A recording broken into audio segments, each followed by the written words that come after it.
Thank you. Thank you.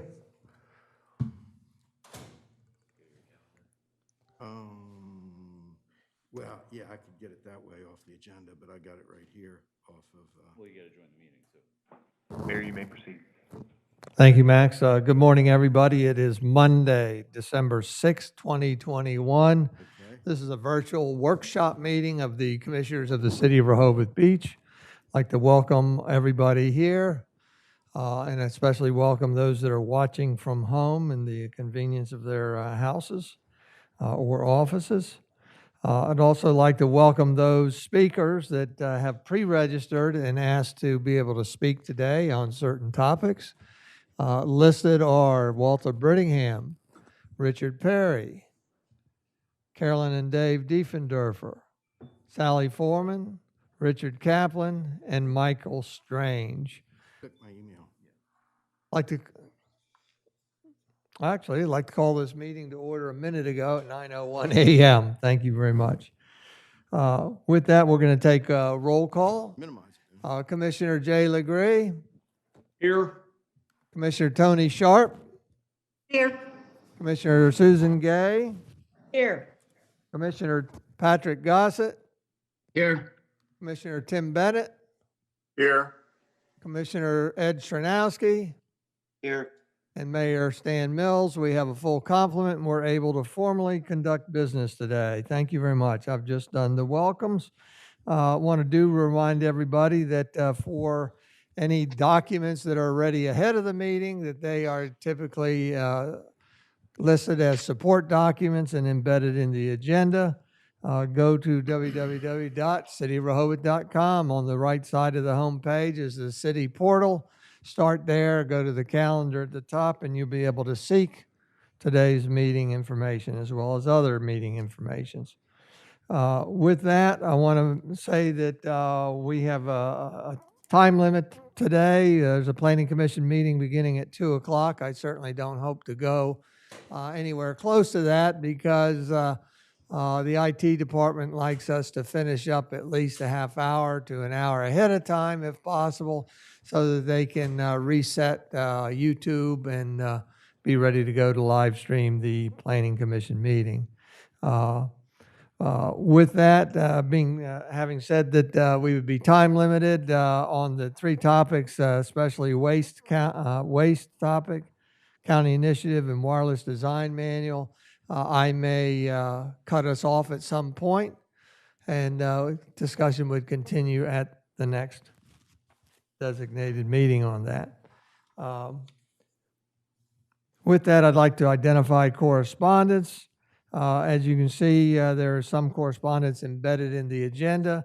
Some additional correspondence that came in more recently is from Suzanne Good referencing outfall and trash comments, from the Rehoboth Beach Homeowners Association referencing the county initiative, Jennifer Duncan referencing the county initiative, and Wynn Achenbach just this morning on the handicap issue. So please note that those came in after the fact and will be embedded in the agenda after this meeting concludes. With that, we'll go to the city manager's report. Evan Miller is going to fill in for City Manager Sharon Lynn for the report. Sure. Thank you, Mayor. Good morning, Mayor, Commissioners, members of the public. The Baltimore and Delaware comfort stations have been closed for the season, and the Delaware facility is being updated. All foot showers, shower poles, and water fountains have been shut off as well. Heated public facilities are available at the Rehoboth Avenue and the Boardwalk and Grove Park facilities year-round. Projects update: the water main work on Maryland Avenue is expected to be completed on or around December 10th, with street resurfacing set to begin around December 15th, initially on Maryland and Olive Avenues. Other streets that will be repaired and repaved are Lake Drive from Scarborough Avenue to Bayard Avenue, Martins Lane from Christian Street to the library, Stokely Street extension from State Road to the end, Surf Avenue from Columbia Avenue to Lake Avenue. Next, water meter replacements at Rehoboth Gardens started last Monday. Cleaning and video inspection on stormwater and sanitary sewer lines is taking place on select streets throughout the city. Find a map of streets being impacted on the city's website on the current city projects/annual maintenance programs page. Cleaning and treatment of the water tank on 2nd Street has been completed. However, treatment requires several weeks to take full effect, so we'll continue to see the water tank looking better over the next few weeks. Holiday collections, the Rehoboth Beach Police Department is participating in the Cape Henlopen School District's annual Community Caring event, which helps support families in need. Donations may be dropped off at the police department through December 13th. This year, there's a need especially for blankets, bath towels, and wrapping paper. Donations of hygiene products, cleaning products, games, and books also are welcome. On December 14th from 10 to 11 a.m., the police department will once again be serving up cups of joe at Starbucks at 301 Rehoboth Avenue in the holiday edition of Coffee with a Cop. Stop in for a cup of coffee, a conversation, and to drop off toys for TOTS donations. The city continues to be a drop-off location through December 18th for unwrapped toys and books. Drop-off boxes are located in City Hall and the police department lobbies. Holiday gift idea, those looking for a thoughtful, impactful holiday gift might consider a tax-deductible donation to the city's commemorative tree fund in honor of the recipient. Honorees are recognized with a custom engraved leaf as part of a lovely tree sculpture located in the City Hall atrium. And more than $44,000 in donations to the fund since 2019 have purchased more than 75 trees that have been planted throughout the community, including as part of the Lake Avenue Streetscape project. Find more information about the program under the residents/trees section at cityofrehobothbeach.com. Finally, wanted to extend a sincere gratitude to Mike Peterman, Streets Department Superintendent, for he and his crew have been doing a perfect job in decorating downtown and making it so festive and beautiful for the holiday season.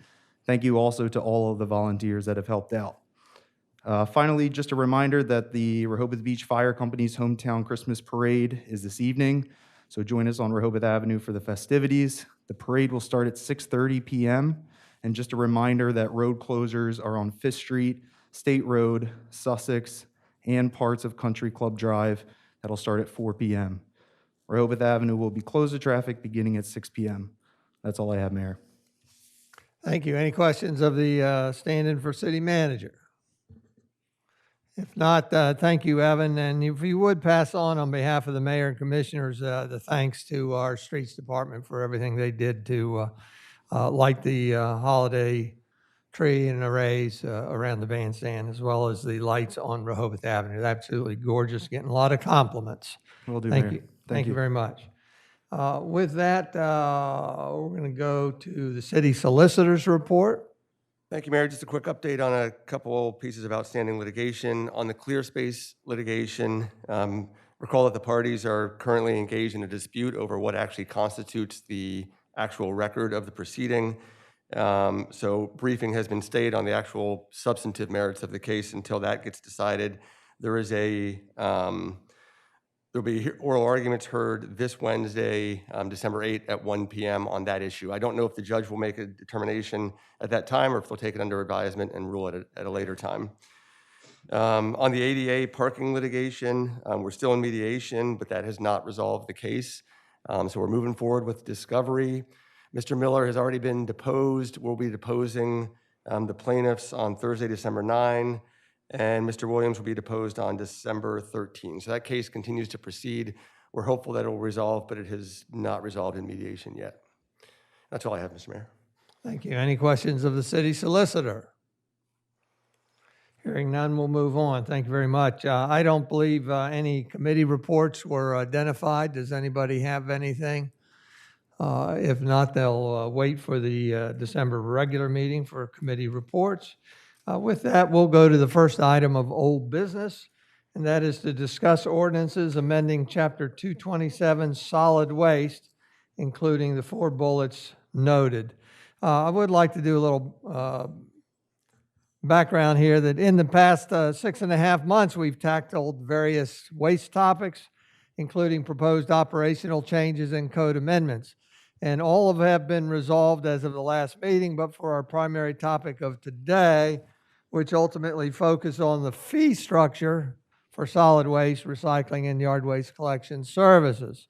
On the subject of fee structure, we have city administration and staff recommendations, of course, that's supported by the city, which have received some unfavorable responses. So you will recall that I mentioned at least a few times requesting that if we're going to disfavor something, then let's try to bring something favorable forward that might be looked at favorable, using other municipalities' examples.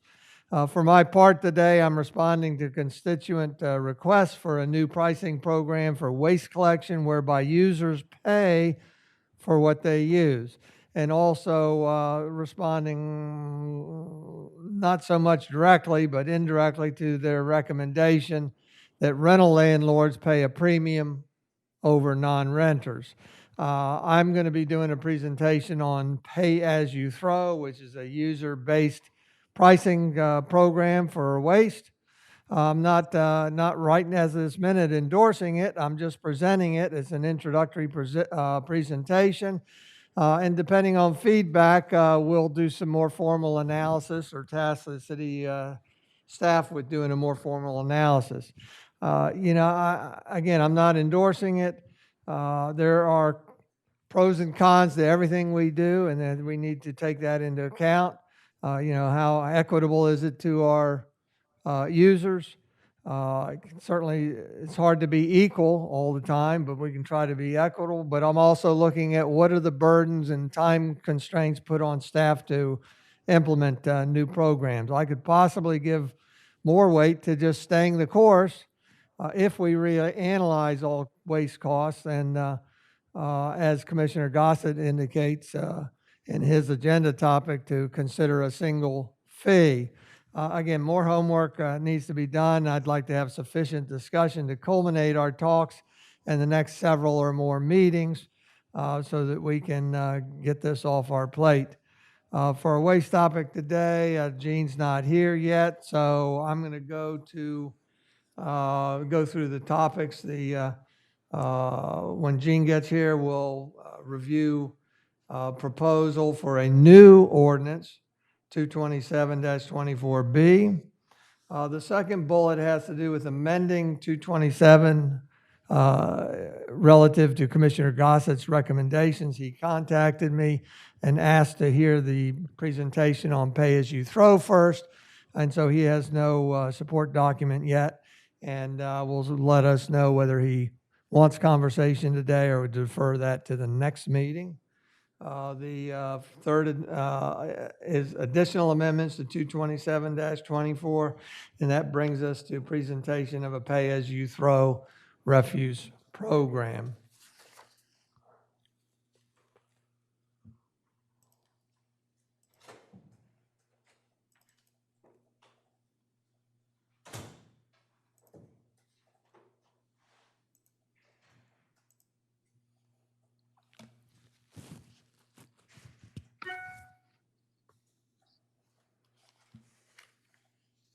You can see there's different terms for the type of program I'm going to be explaining. I am not an expert on this program.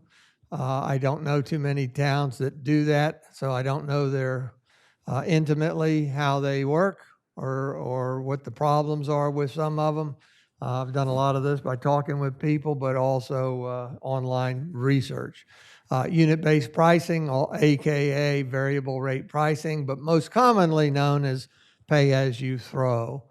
Now, I just want to review real quick that there are different types of user fees for collection of solid waste. Some municipalities have taxes, some kind of property tax or other tax pays for local collection. Flat fees are collected from residents for waste management services. That's, of course, is the type of system we have here in Rehoboth Beach. And then the third type of user fee is a unit-based fee assessed according to the volume or weight of trash disposed. And again, variable rate pricing and pay-as-you-throw are other names for this. Unit-based pricing. So what do we mean? Unit-based pricing fees are determined according to the amount of trash that an individual leaves at the curb.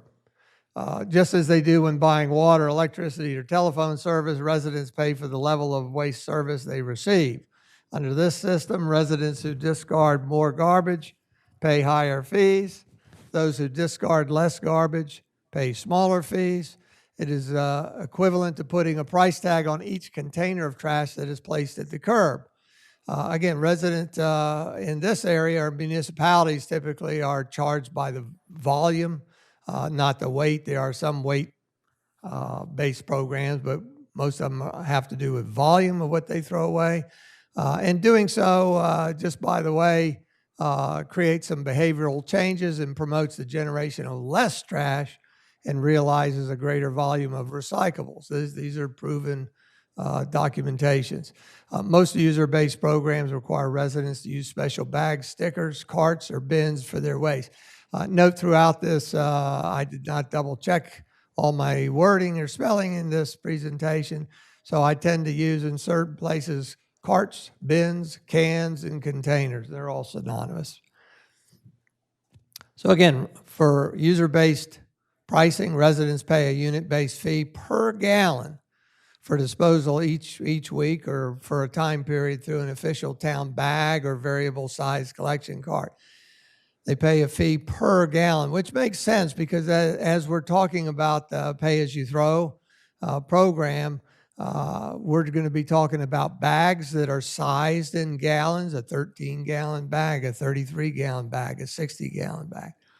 We're also going to be talking about variable size collection carts, a 48-gallon trash can or a 64 or a 96-gallon trash can.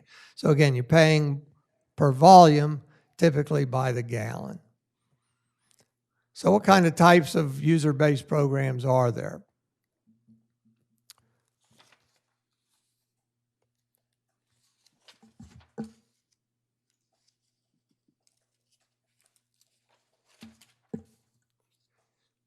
For stickers and tags, residents pay by the bag or can by affixing a prepaid sticker or tag to each bag or can. Residents purchase specially marked stickers or tags and affix them to the trash bags or cans of their choice.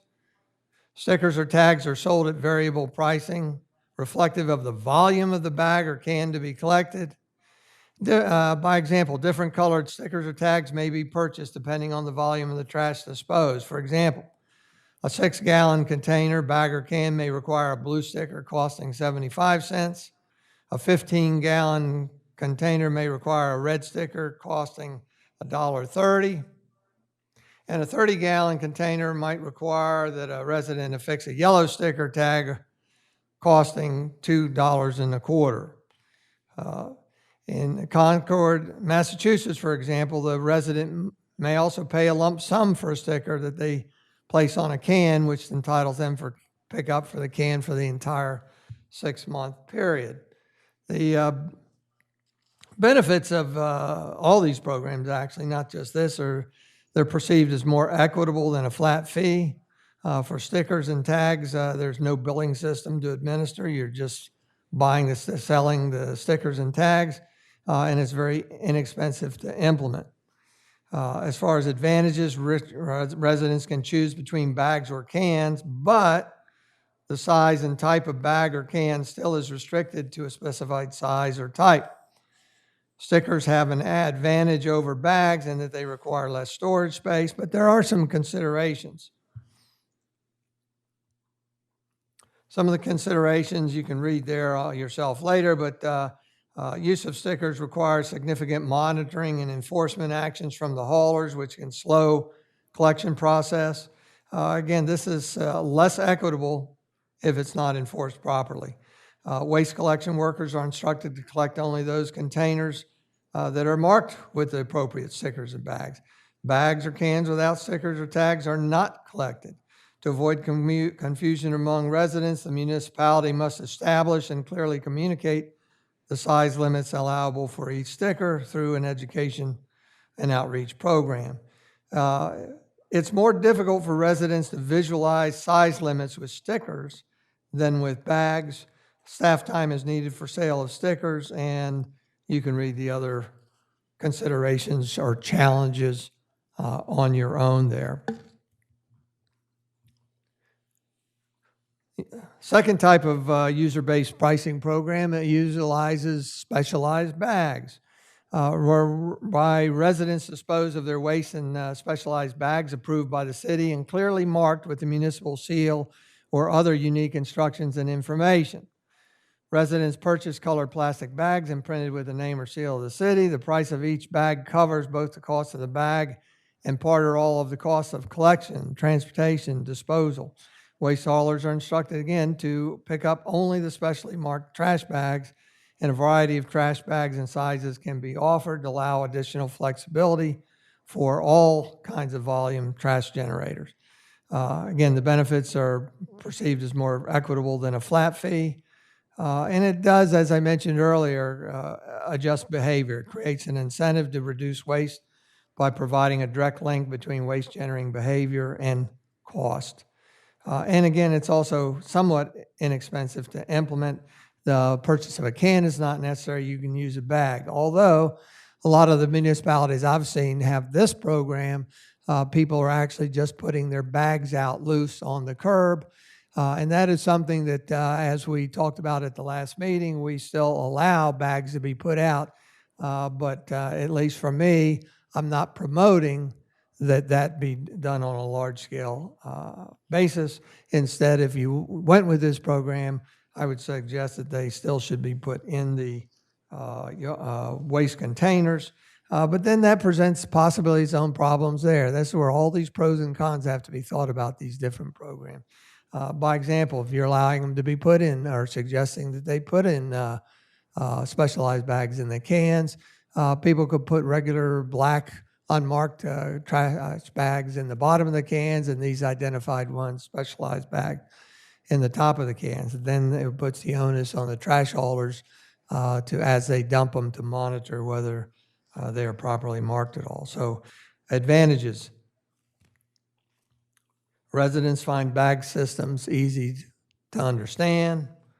They just need to purchase bags, which they always purchase bags anyhow, generally. Volume limits are more easily assured with the bags than with stickers, and bag collection tends to be faster and more efficient than sticker systems. Considerations are pretty much similar to stickers and bags. Bags are a little more expensive to produce than the stickers, so there's going to be a little extra cost there. Bag sales require staff time, although some cities have worked out deals with CVS and Ace Hardware to sell bags. And what they do is they give a small commission to that jurisdiction. And we're so small, I can't imagine anybody wanting to do that, so we would likely have to sell them ourselves and be a retailer for our own specialized plastic bags if we went this direction. So again, plastic bags, if you're using them, they have to be used and they have to be enforced.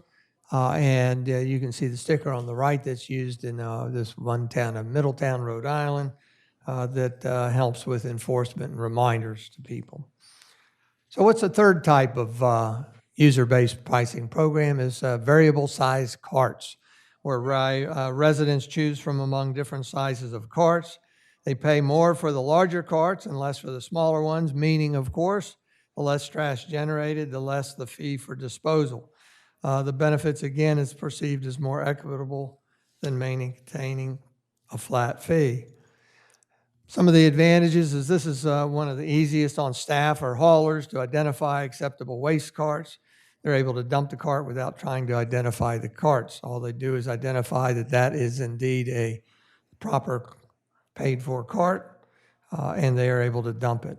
So more consideration that's in there. You can read most of this on your own. There is administrative complexities that needs to be thought of. There are different billing tiers, multiple pricing structures, and so we need to be thinking of the staff and the effort to do this. We also might note that there's likely limited flexibility for residents who want to change can sizes between billing cycles. That should be an opportunity, but perhaps at a limited time. So again, there are a lot of things to think about. One very important consideration of this is pricing. The effectiveness of user-based programs in different communities can vary widely depending on cart pricing structure and other factors. The more effective programs have a price differential between can sizes that is significant enough to incentivize households to reduce waste enough to warrant a less costly option. If pricing differentials are not significant, many households may opt for the larger can just in case, and are then not incentivized financially to reduce the amount of weight disposed. Again, a lot of communities do this for efficiency, but also to try to change behaviors and reduce the waste. And most all municipalities are successful in that endeavor. One question is how to deal with existing cans. Do we require a replacement of a non-city provided can with a new city can, ? Or for existing non-city cans, do we utilize a sticker program as well? One thing that needs to be noted that we need to think about is especially our visitors, our users, our transient population need to be educated in a new program if we go that route. And as far as using carts, we need to think ahead that what happens if the cart fills completely? That's where we or a landlord would have to have probably the specialized bags available to everybody to use so that you can deal with the overage. So there again, there's no simple cure for everything.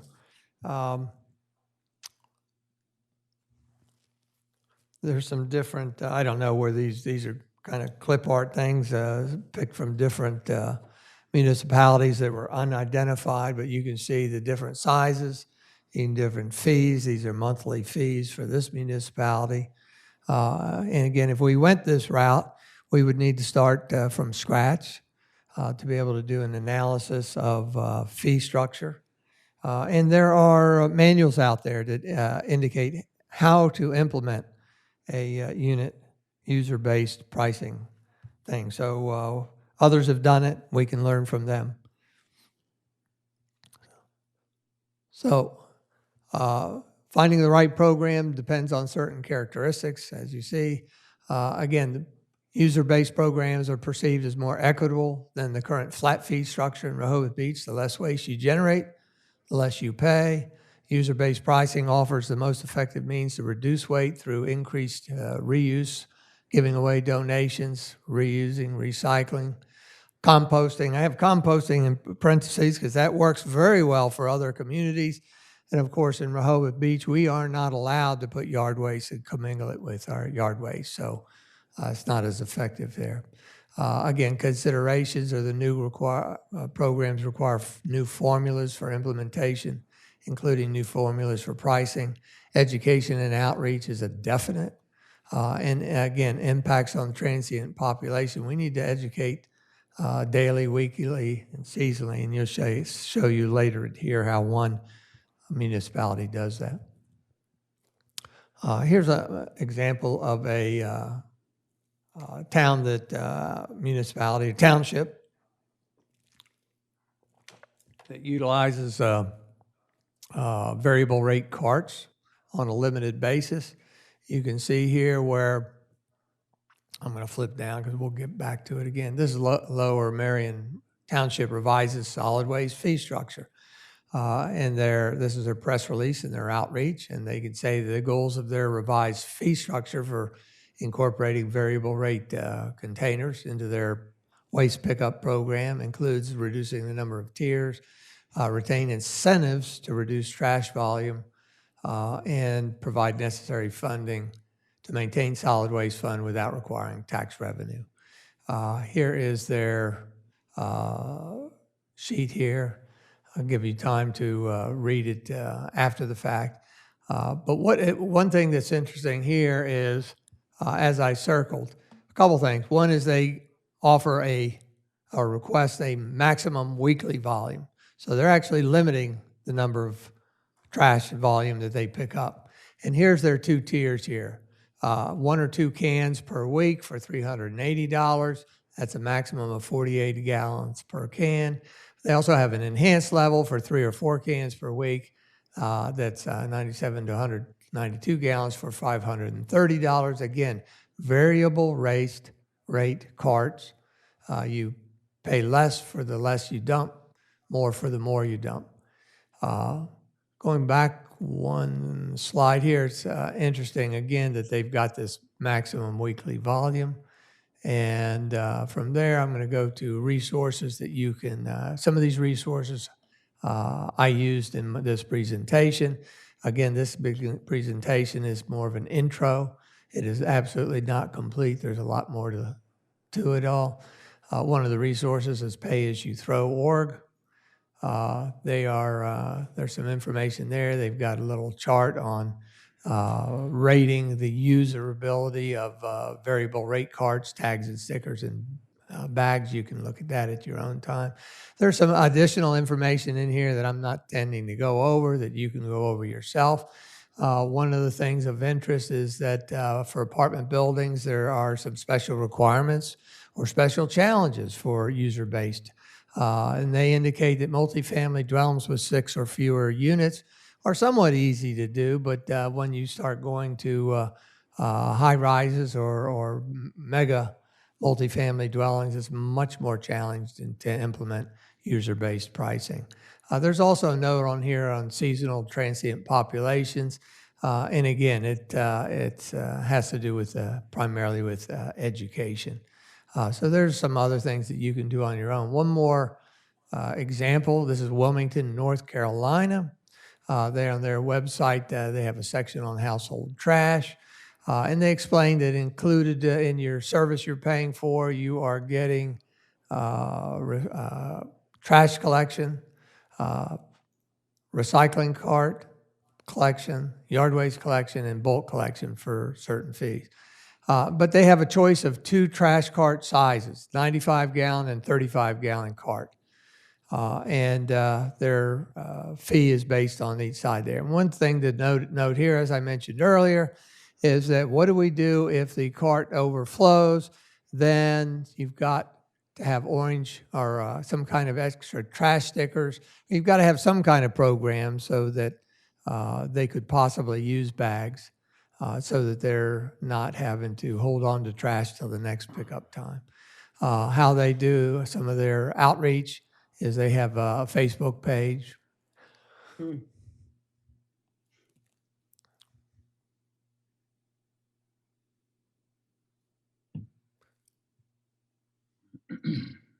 And again, those stickers you would put on your own bag, but they're size limited based on the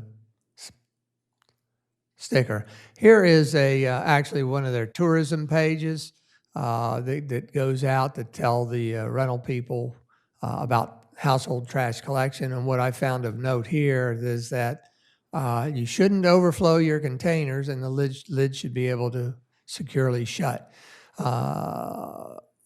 So that's something that we'd not only have to educate, but we would need to monitor and enforce. Because if you think about it, what we're trying to do, if we went this route, is to create an equitable system where you pay for what you put out in volume.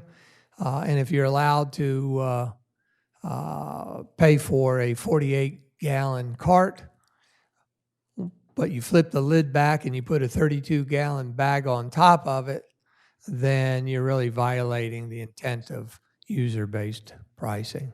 With that, I'm going to bring this to a close.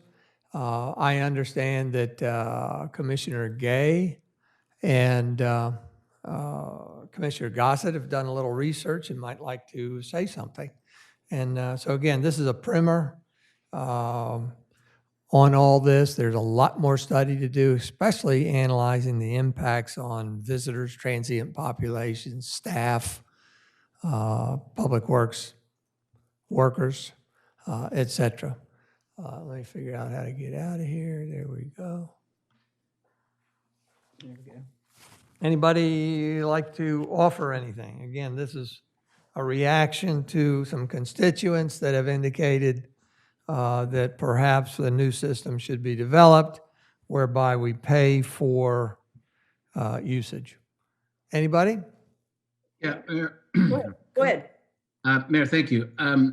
As was noted earlier, that I had some concerns about the billing aspects and the fees charged and what have you, and have received quite a number of emails and phone calls and people stopping by to chat about it. And what I gleaned from all of that information that was shared by our residents, I kind of broke it down into 3 areas.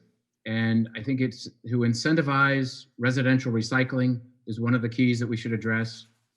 And I also is strongly heard establishing a single fee for all services, garbage, refuse, yard waste, and recycling. And then also really to clarify the entity that's being billed as to how we decide whether it's by building or by lot or by what have you, but to try to develop a fair and equitable service that addresses that issue in particular. And obviously in discussions with you earlier this week, this pay-by-throw concept is out there and working in other municipalities. And I think with some further investigation and a little further work with city staff and also contacting other municipalities that are using this currently, that those 3 issues that I just mentioned, incentivizing recycling, establishing a single fee, and determining who pays or what entity pays, could all be addressed very easily with this pay-by-throw option. And it just needs a little more investigation, but I think it would meet those 3 needs. And that's what, again, I brought out of conversations with residents of their concerns or issues that they would address. You know, as you explained, there are bags, there are containers, what have you. There are many out there that use a hybrid system that contains both. I think that communication is a very important aspect of this. Also, you know, we have a very vibrant parking permit system in place where people are familiar with buying parking permits. We have stations out among the community during the seasons selling parking permits. You know, the trash bags, stickers, what have you, could also be integrated into that system that's well established. So I think there's a lot of opportunities to solve those 3 issues that I hear being questioned and addressing it by this pay-per-throw. Thought it interesting in doing the homework.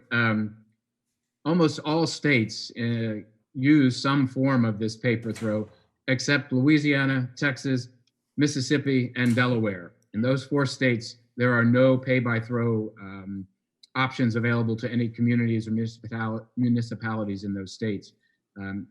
Doing a little digging, I couldn't find out why, but I think it's interesting that, you know, 46 states use it and many or 4, including Delaware, do not. So again, I think this addresses the issues that have been brought to my attention from the residents, and I think it's something we should further explore. Thank you, Patrick. If you would, real quick, just reiterate your 3 programs that you'd like us to look at. To incentivize residential recycling, to create more of an interest in use of residential recycling, establishing a single fee for garbage, refuse, yard waste, and recycling, and the clarification of what entity is being billed or invoiced. So whether it's a lot, whether it's an owner-occupier, whether it's a building, just who's paying for the services. I think that's a good program. Thank you, Patrick. With that, shall we go to Commissioner Gay, please? Yeah, first of all, thank you, Mayor, for the very detailed introduction on pay-as-you-throw. You know, as you pointed out, just a couple of things on that program, and also I'm familiar with the Lower Merion Township example, and there are a couple of others in that area. But when you look at the pay-as-you-throw website, you'll see dozens and dozens of communities around the country that use it, but it's really a concept, not a program. And as you saw from the mayor's examples, it's you know, it's quite variable in different places, but the common denominator is it's all based on you know, how much you use and how much you pay. And it also, I think was formulated to incentivize recycling. So charging more for trash then caused people to really think about how much they're throwing out. And they've done a number of studies. I think there are some on the website that show that communities that use it, their recycling percentages go way up, you know, over time, because that's really what it's meant to do, is incentivize recycling. A couple of things, even though much of your presentation had mentioned special bags, special containers, I will point out that in Lower Merion, there are no special containers. I mean, in fact, there's not even a requirement for tippable. And maybe that's why they maximize the size at 48 gallons to save the backs of the workers. I don't know, but you can use whatever container you want. So there are no special bags or special containers. It's simply a fee-based program on levels of usage. And one of the things I think is interesting about it is that the mini can, which is the 20-gallon pricing, is something like $255, and the enhanced, which is 3 or 4 cans a week, is $530. So there's a huge, and then that's the incentive part. There's a huge gap between people that use a lot and people that use a little. And I think that's a good thing. That kind of program may work better for us than one, and for instance, in West Whiteland Township, another nearby one in southern Pennsylvania, they have a flat fee per year of $69 for your trash collection. But in addition to that, you have to buy the bags. So that and if you buy a bag for $1 a week, that's going to add up considerably to your cost. But I frankly I'm not sure we could manage that whole process. I mean, given our structure and the seasonality and the part-time residents and the renters, I just don't know if we could manage that kind of structure. But so I think we have to find what works for us. And I would be interested to see how other seasonal communities handle it. I guess Wilmington, North Carolina is a seasonal community to some extent, and they had information to teach their rental community how to manage. But I would be interested in seeing how others do it. But I think this checks a lot of boxes for me in terms of equitable distribution of costs. So I would like to see us pursue it. Thank you, Commissioner Gegg. Commissioner Sharp, please. Just a quick comment. I am just being introduced to this philosophy, and I'm very open to hearing more and determining if it could be a great solution to some of the criticism that we've had for a long time regarding inequity. Thank you, Commissioner. With that, I'd like to offer a few thoughts, and one is responding to some of our constituents that have indicated that the rentals should pay a premium, and I'm not amenable to what I would call penalizing the rentals. I use my own example. My wife and I are the only two at our house, and we put out a certain volume of trash, and we've had tenants before in a one bedroom house, 1 or 2 people that have put out less volume trash than us. So why would we be penalizing the rental? And I think maybe pay as you throw or user-based program might resolve that. But again, what we're trying to achieve is the more you pay, the more you put out, the more you pay. Then I think that is equitable throughout the spectrum, whether it's full-timers, part-timers, or the rental population. The other thing that I think was going to be on our plate then, I think Patrick was going to bring it up, was consideration of the elimination of the seasonal rate. There's a $25 differential, I believe, and he had $275 for less than 6 months and $300 in rate. And if we went with the user-based program, then I think that would eliminate that seasonal offering anyhow. So maybe the way to do this is to task our staff with doing a further investigation. I would say most likely the program that they would want to take a look at would be variable rate cart pricing, and then deal with how to deal with overflow if it presents itself. And then I agree we can, through this program, look at Patrick's 3 topics: incentivizing recycling, likely through this program. We still need to come up with a fee structure, whether that's a single fee for everything or not, and then reiterate who pays for the dwelling occupancy. Is there any other comments before we go to the public? If not, go ahead, Commissioner Gay. I had a couple of thoughts about the sort of how we arrive at a fee structure. Should we talk about that now? So we're not just talking about the pay-as-you-throw, we're talking about the whole thing now, right? Yeah, we can broaden it. In terms of these things, the other bullets on the agenda, it seems to me that we should probably defer on talking those till we get more information on user-based program. And as far as the pricing, you can go to pricing. I will say that the current fee of $300, Patrick checked. Patrick, I don't know if you had any success. I did not have any success in gleaning where that $300 came from. So regardless of whether we maintain the same program or go to a user-based program, I think we need to start from scratch again to evaluate, are we charging the proper amount? And I guess what I was going to say is really sort of broad-based, and I do not have a recommendation for a particular fee, but I sort of want to revisit what the goal of this whole, discussion is. And I think back some months ago when we started it, it was mentioned that the city wanted to create an enterprise fund for, trash and recycling so that everything would be in one place. We would know what revenue we're getting and what costs we're getting, and treat this like almost like a utility.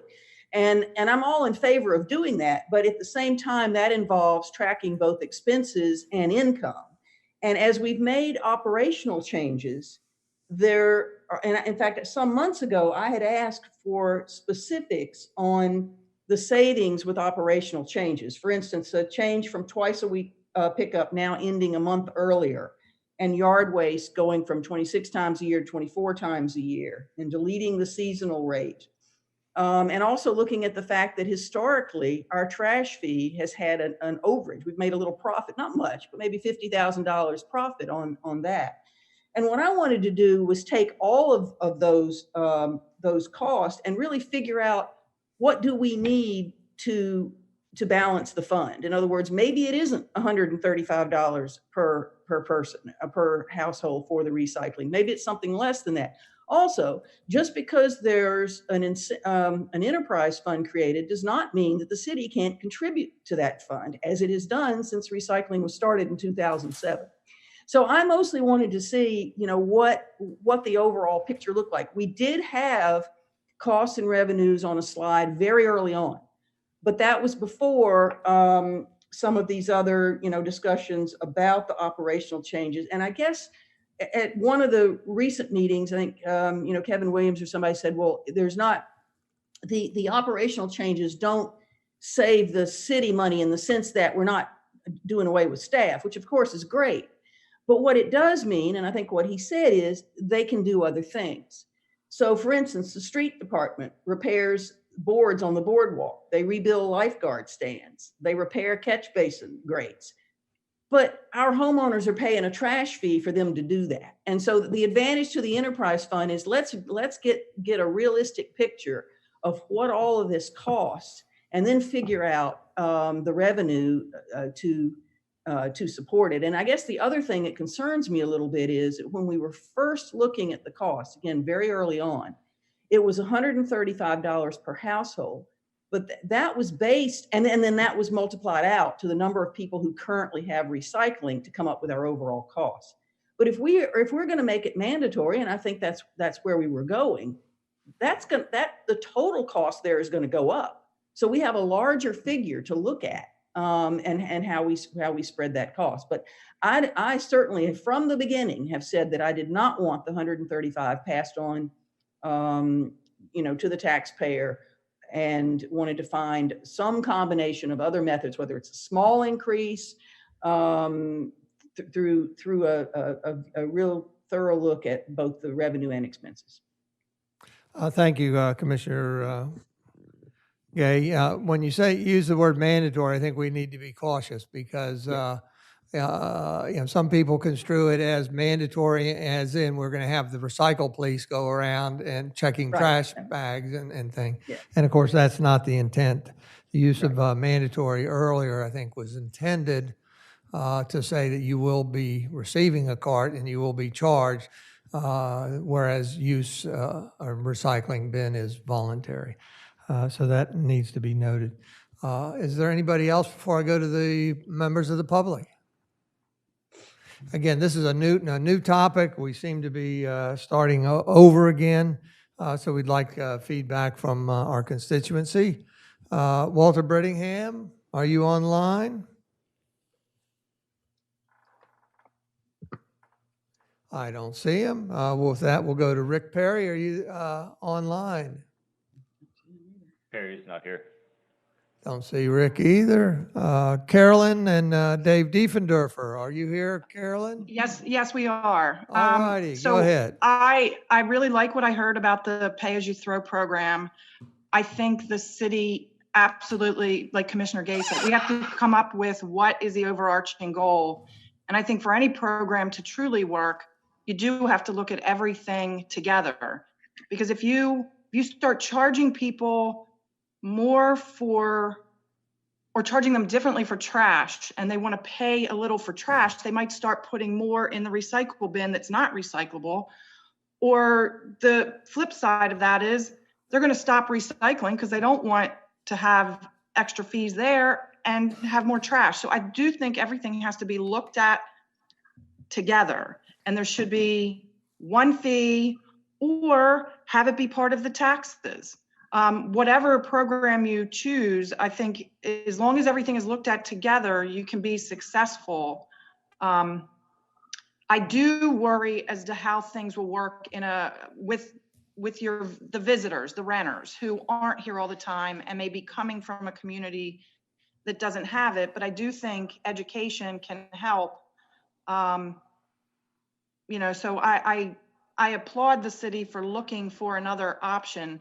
And I do think for anything to work, everything has to be grouped together. Thank you. Do you have any? Thank you, Carolyn. That's it from us. Thank you very much. Sally Foreman?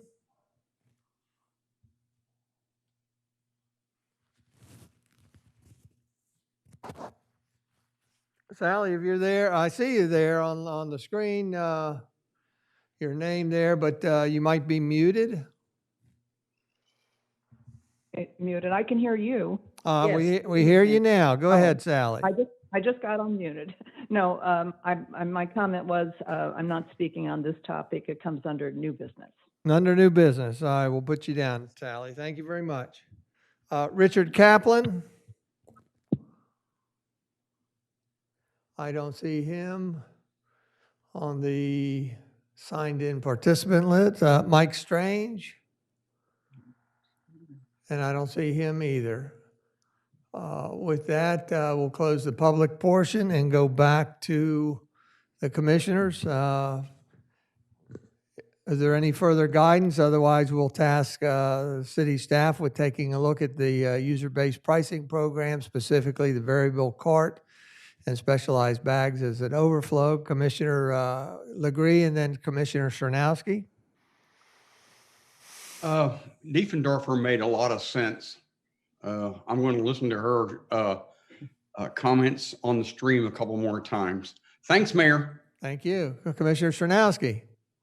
Thanks, Mayor. A few things. One, I completely agree that there always should have been an enterprise fund for trash. And we need to look at not just the cost of employees, but also the capital expenses we've paid for new trash trucks, maintenance of trash trucks, other equipment. Those are all very expensive things. When it comes to the pay-as-you-throw concept, completely agree that people should pay for what they use and what they throw away. However, our community is very different and very transient than a lot of the other communities referenced. The only aspect of that I think could possibly work is paying for different size bins and how many bins you have. Bags, stickers, I don't see how that would practically work in this community at all. And I think that in making these changes, we really need to understand the considerable amount of staff time and administrative costs it's going to take and the burden it's going to have on the city. So my comment is the size bin and how many bins you have is really the only practical aspect of that I can see working.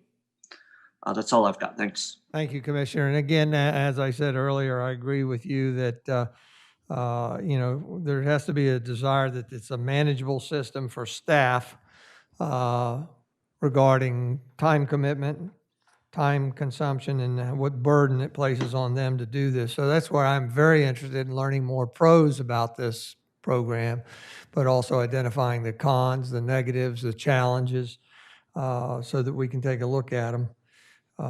Again, just as you mentioned, with our tourist base, if they go out to the trash cans and there's 3 paid-for trash cans and they fill them up, then what are they to do? They're most likely just going to go and buy a black trash bag or white trash bag and fill that up and put it out there. But again, that's where education has to come in. That's where the landlords, perhaps, as well as us residents, might need to keep on hand some of the yellow bags for overage or something. So again, there's a lot, I think, to this that may sway us to go that direction, or may say we need to refine the current system that we have.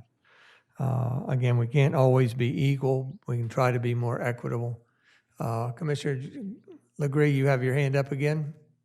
Yes, I want to hop on with Commissioner Chernowski. It just really makes sense.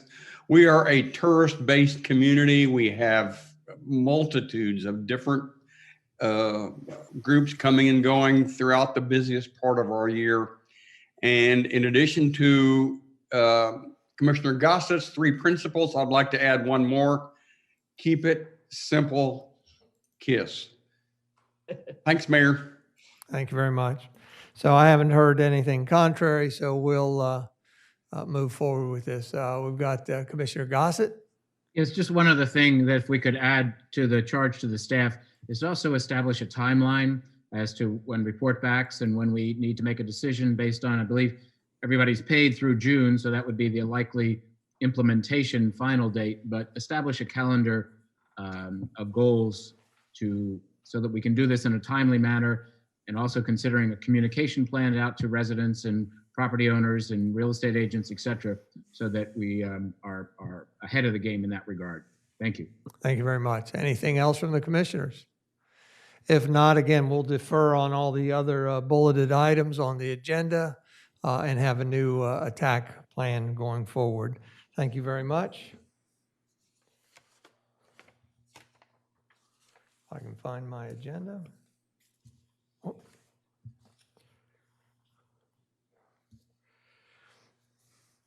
Next bit of business is old business. B, update pertaining to Wye River Financial Advisors and efforts being taken to advance the refinancing of loans. Is that Burt? Yes. Aaron? Can you hear me? Pull that, you have to pull that microphone 1 inch from your mouth there. Can everyone hear me? Pull that microphone toward you. It's any closer, I'll be swallowing it. The status right now, the institutions have received the information memorandum on Friday. I talked to one bank. They said they had received it. So basically, we will provide till the December 27th for them to respond, and then we'll evaluate and consult with our financial advisor, identifying the best rates. We have asked them to quote both 20 years and 15 years.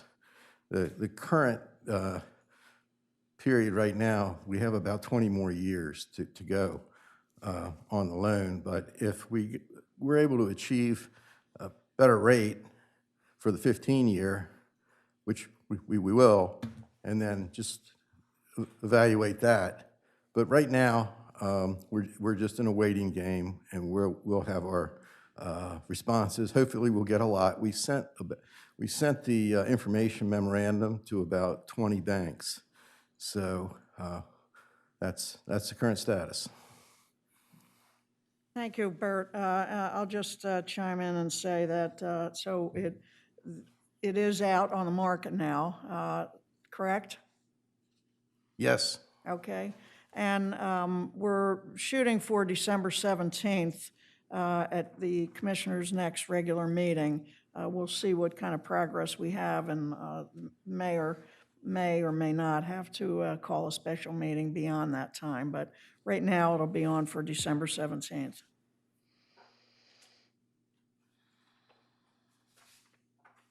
'27th is when we'll get the responses back. It's at a future date to be determined. Right. There we go. Okay. Any questions? Mayor, Commissioner did Sharp? I hear Mr. Dukes correctly that the responses are not due until December 27th? That's correct. What okay. happened? Thank you. The financial advisor recommended pushing it out. We wanted to be able to get a lot of responses, and we felt that those extra 10 days were important, and so it will be the 27th before we'll have basically the cutoff date for receiving responses. But Commissioner Sharp, we will give an update on December 17th. Sure, thank you. Commissioner Legree, did you have something? No, not when city manager said we're going to get an update on the 17th. Speed is absolutely of the essence here. Thanks, Mayor. Thank you. Anybody else? Thank you very much. I'm not, if there's any member of the public that want to speak on this, speak up. I've only got Carolyn Diefendorfer and Sally Foreman, and I think Carolyn, I believe, is done, and Sally is on a future agenda topic. With that, we're going to go to the next item of old business, which is discuss Sussex County's request to purchase a portion of the permitted daily average load allocation, which is an equivalent of 2 million gallons per day of the city's ocean outfall capacity. This has been on our agenda several times. I'm trying to put it on our regular workshop and regular meetings, possibly regular meetings, with some regularity so that we can nibble away at all the facts so that we can then determine if we want to go to a town hall, we've got something to pass on to our constituency. With that, Sharon, who's doing what? So turn it over to Director of Public Works and to Jeff Sturdivant, but this is just a continuation for you in relaying the request from the county and potentially moving forward for that. So I guess Burt Dukes will present first on the financial piece. Well, and again, what we're trying to do here is respond to questions from previous meetings posed by the commissioners as well as the public, and I find that that's working fairly well. So I'd like you to keep doing the same. Burt? Yes. Can you see this slide? Apparently not. Okay. There we go. What we did is try to summarize and make it very clear what some of the key numbers, and hopefully that'll help you in your decision process. As far as the outfall cost, Burt, can you hit the slideshow and it'll enlarge it a little bit for us? Next one over. Next one over. To the right. To the right. There we go. Finally got it. There we go. Thank you. Okay.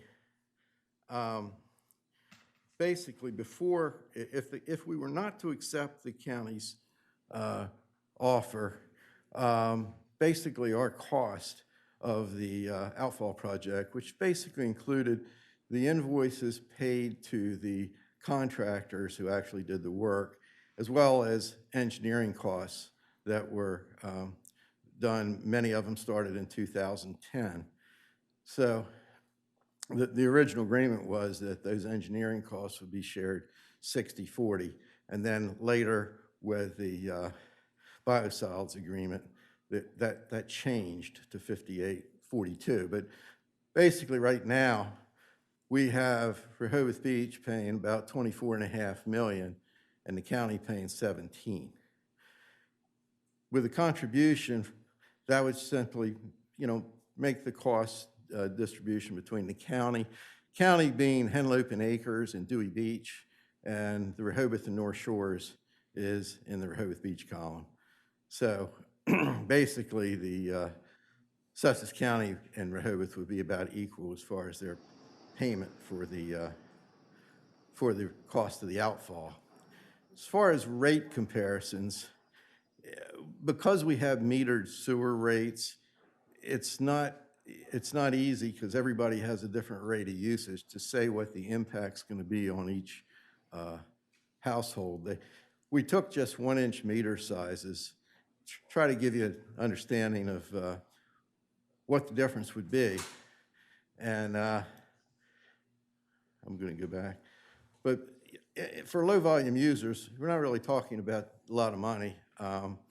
As the volume increases, a 60,000 gallon a year user with a 1-inch meter could pay, depending upon the increase rate that we would have to impose, be anywhere from $1,300 to almost $1,600. So there definitely will be a cost to bear if we decided not to accept the $7.6 million. And we'd have to basically fund that through user rates. Just as an information piece, Bethany's sewer rate for 1 EDU and Dewey Beach, Henlopen Acres, those folks pay $296 annually for all the sewage that can be treated. I think that those rates have been fairly consistent over the years. I mean, I don't think in the last 20 years that they've really changed all that much. But I'm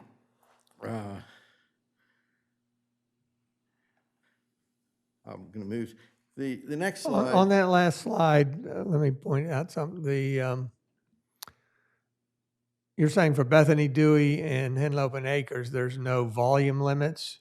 They don't meter, and it's the county, doesn't meter primarily because most of the, well, I shouldn't say most, but you have so many people on septic systems, you have no mechanism to measure the amount of water usage, because the water usage is applied to the established rate. Well, the county doesn't do it that way. They bill you on an EDU basis, and a single-family household would be 1 EDU. I believe the county charges a little lower rate for a condominium. I think it's 75% of that. And then businesses, commercial establishments, and all they would be assessed at a higher EDU rate. All right, thank you.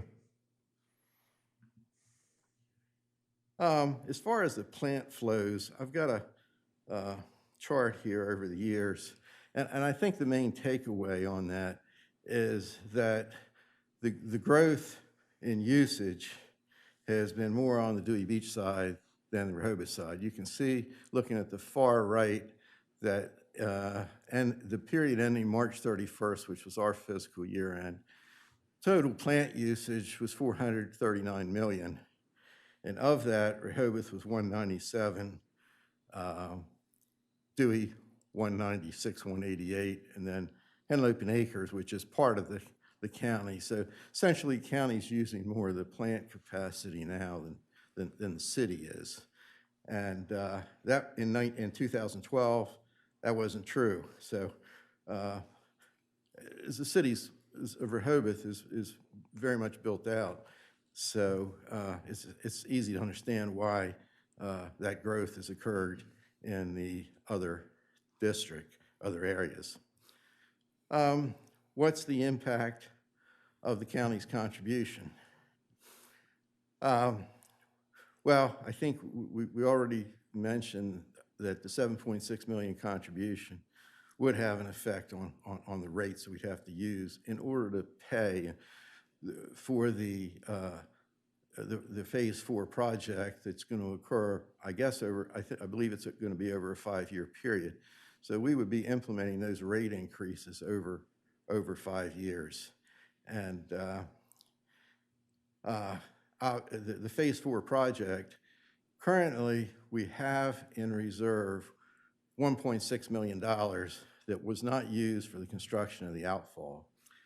And that, combined with the rate increases that we would apply, would be funding our portion of the outfall, of the Phase 4. I think the important thing on this is that the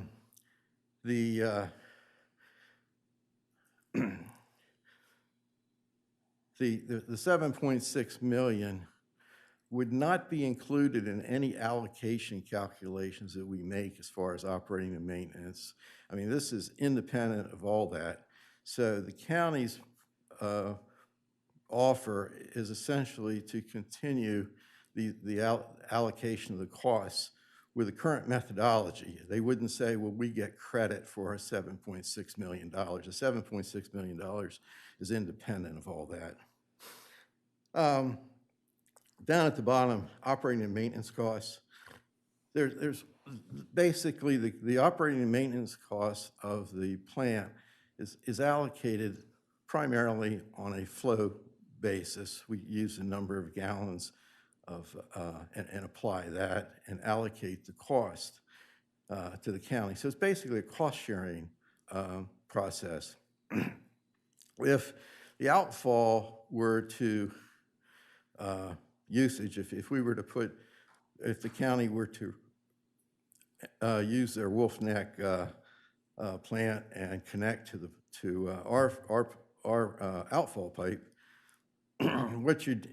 those operating maintenance costs aren't expected to be significant. There may be some operating and maintenance costs, pumps and diffusers, things like that, but anyway, the allocation would probably have to be done a little differently because the percentage of flows going through the outfall would be higher than what's at the plant because they're sending that to Wolf Neck. So it could be that the O&M costs on the outfall could be about 75% based upon what the projected usage would be. So the county would be paying for a big portion of the O&M costs for the outfall. Just to give you a little understanding of what's happening at the plant, out of the 439 million gallons, 219 North Shores in Rehoboth, and then the county, including Dewey Beach and Henlopen and Acres, 219. So they're just about even.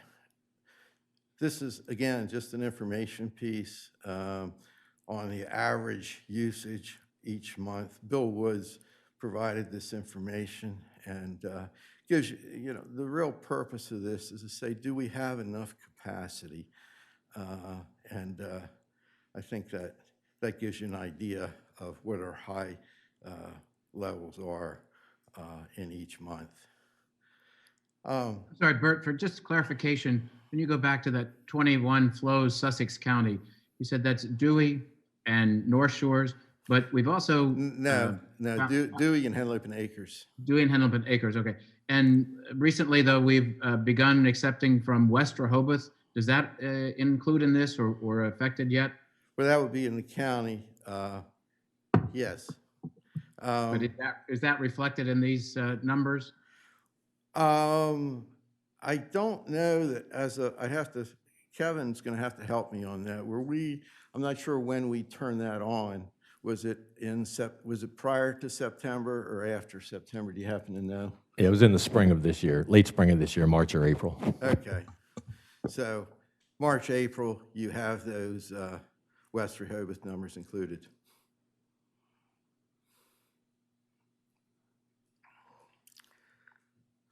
Purpose of this slide is to really kind of give you a little bit of insight on the utilization. I mean, I used a 10 million MGD number, and I believe that's what GMD has said the capacity would be at the volume, I guess, or the pressure that's currently being used. But essentially, without the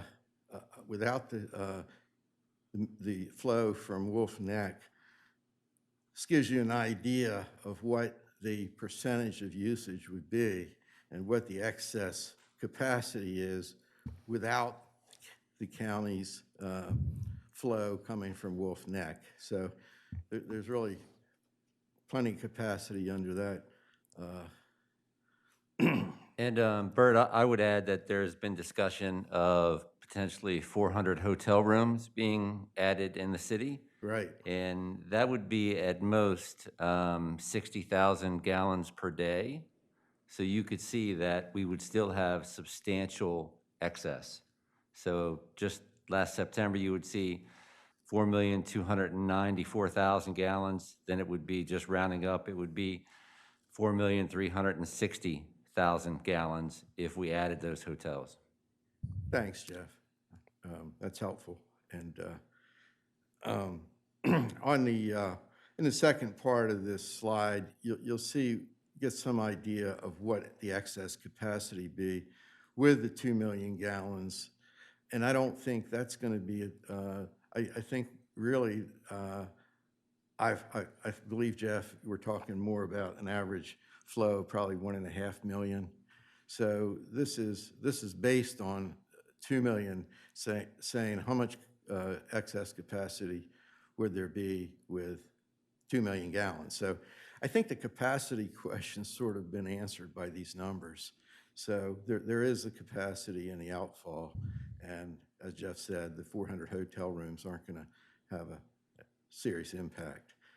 So at this point, I'm going to turn it over to Jeff and Kevin to discuss the biochemical oxygen demand and their other slides.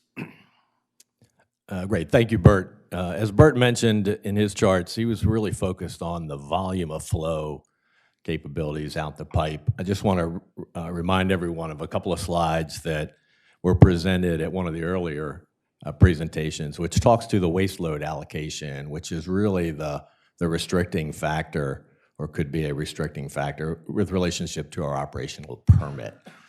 So just to touch on it again, you can see in the column on the left is our permitted pounds per day of BOD5, and you can see what our usage has been over the past few years, and then you can see our projected usage out into 2027. And just to highlight the fact that there is a lot of excess capacity in our allocated amount by our DENREC permit at this time for BOD5 and projected out through 2027. Next slide, Bert. Similarly with, back one. Sorry. Similarly with the total suspended solids, again, the left is our allocation from our current permit of roughly 425 pounds per day, and you can see our past usage and what our projected usage is out through 2027. And again, just to highlight that we do feel that there is excess capacity in both of those waste load allocation numbers. Next slide. One of the other things that the commissioners had asked for from the staff is kind of put together some pros and cons of, the county's offer. So, we met several times and kind of came up with these, and we're hopeful that, others would be able to add to this list as they would see fit, but this is what we were able to come up with. Certainly, Bert, help me.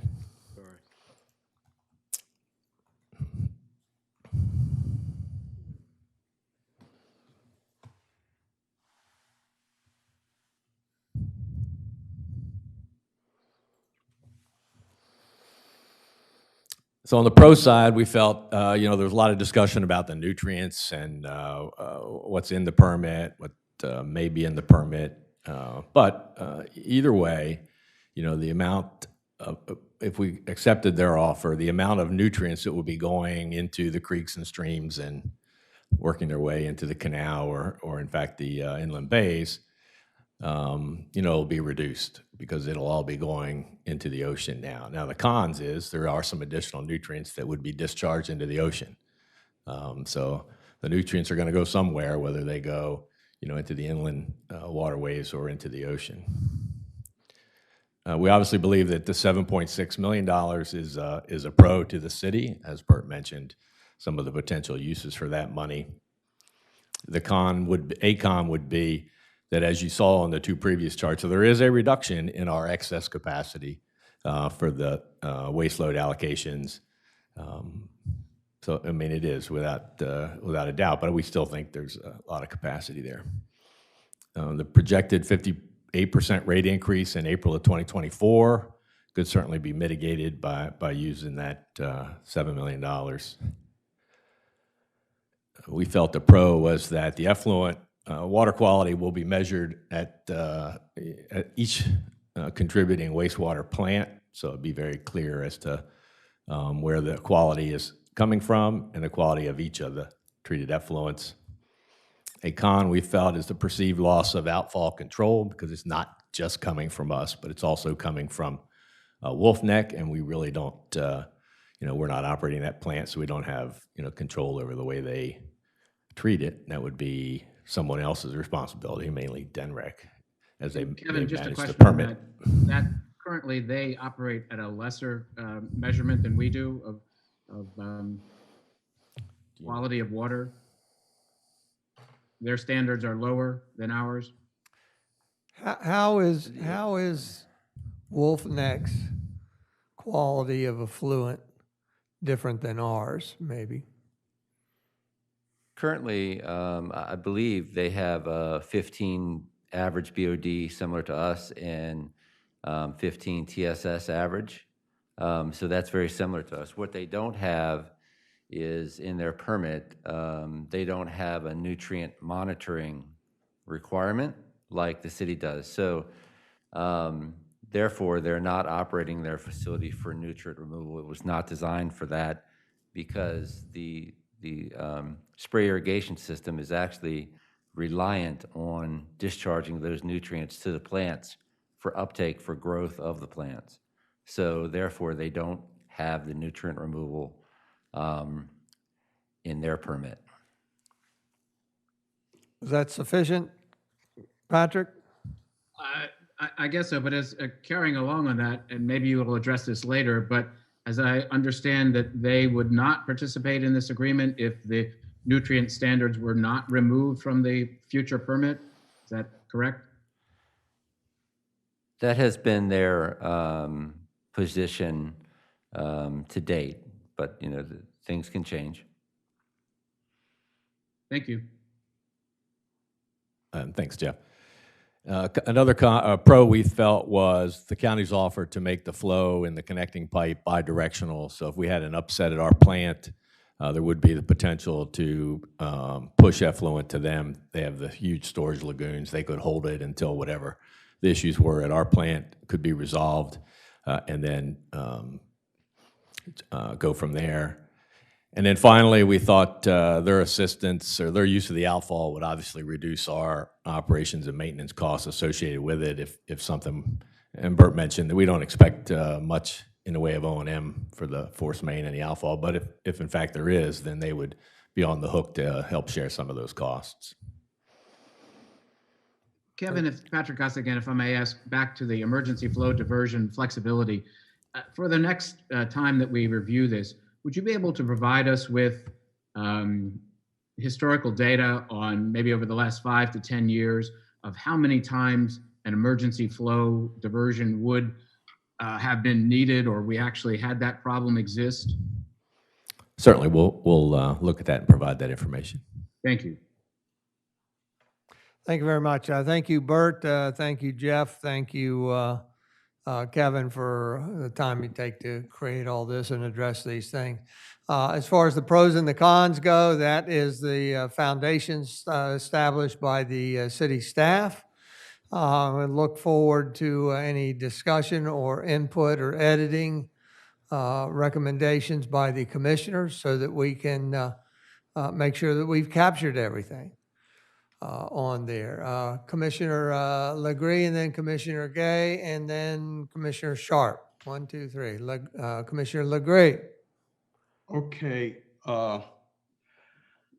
number one, Jeff, you need to tell everybody that you're working for Sussex County and you're also working for us. So you have 2 feet in this pot, and we all need to know that. Number 2, we need to discuss the 800-pound gorilla that we've been avoiding up until now. Sussex County wants control of a portion of our outfall, or they want their name on our permit, or they want a permit for themselves. And that's not for just now, that's for all time. That's for the next 50 years. And these folks that we're dealing with right now are great people. But the good times are not going to be here forever. And Sussex County is going to run out of land, or run out of impact fees, or run out of transfer fees somewhere down the line, I promise you. And money's going to be tight. And if their name's on our permit, or if they own part of our permit or part of our outfall, we have no control. And that's just one thing. The nutrients have to go somewhere. They can't go in the ground, because that's going to be gone before long. The future of spray irrigation is not good. Sussex County cannot get the nitrogen out that Kevin can get out in our oxidation ditches. And for them to build oxidation ditches is really expensive. For Sussex County to build another outfall is going to be tough, and it's going to take a long, long time. So there are some big stumbling blocks for Sussex County going forward.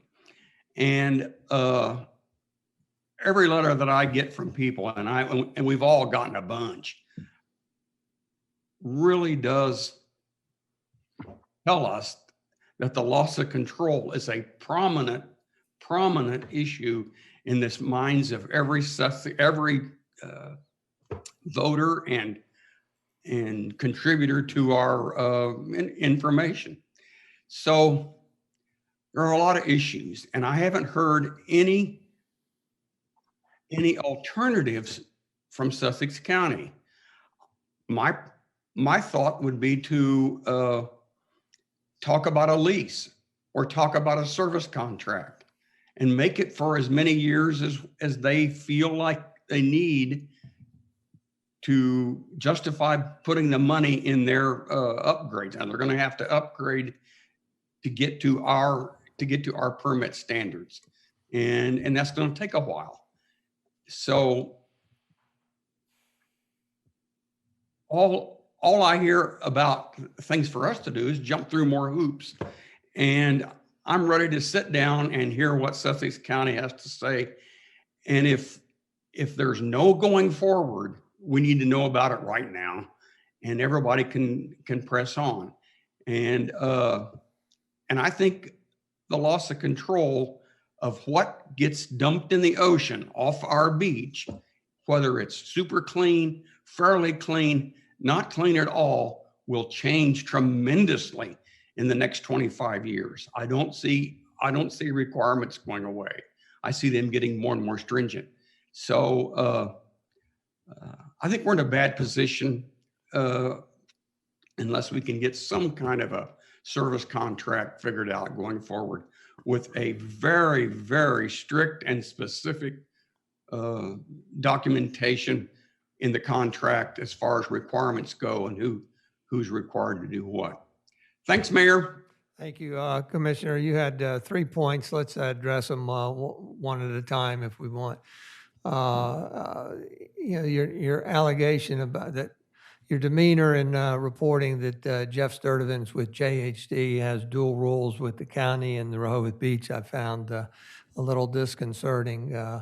Kevin, Am you I want wrong? He to? doesn't work, he doesn't. That's all right. That's all right. Let's address I'm it. wrong, and he has no connection to Sussex County. Please accept my apology. Correct. Commissioner, that is correct. Although he does work for GHD, and GHD has clients, both the city of Rehoboth Beach and Sussex County and many, many others. Jeff has been dedicated to the city's part of that and our wastewater operation, certainly for the last 4 years since I've been here, and I'm pretty confident it goes well back before that. Sussex County has another project director that is their liaison to GHD, and it is not Jeff Sturdivant. Yeah, that's fine. I just get that from the citizens that are writing me letters. And that needs to be mentioned and brought to the front. Well, we have done so. Thank you. Thank you very much. Your second question had to do with county control of the permit. I understand what you're saying. I don't believe that's valid at all. We can certainly ask the county. But the county is asking for a permit program exactly like the South Coastal and Selbyville, where Selbyville empties into the South Coastal. And of course, the South Coastal is operated by Sussex County, but where Selbyville empties into the South Coastal, they have their own permit directly from DNREC. So they are permitted. Selbyville, by using the same example, I don't see that Selbyville is trying to gain control of the South Coastal permit. So I don't quite understand that, but maybe the county can help. Let me help you out then, Mayor. I'll help you out right now. Selbyville doesn't own that outfall. They're just using it. And for whatever reason, Sussex County controls the outfall. They own it. They built it. And darn it, that's the same way it is here in Rehoboth Beach. We own it, we built it, and we should be able to control it. And you did absolutely nothing to explain that to me. Okay.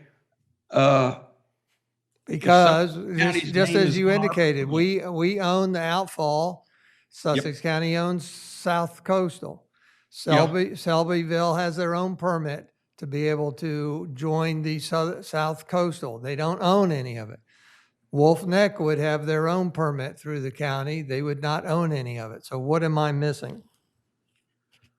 They would be discharging effluent through our outfall.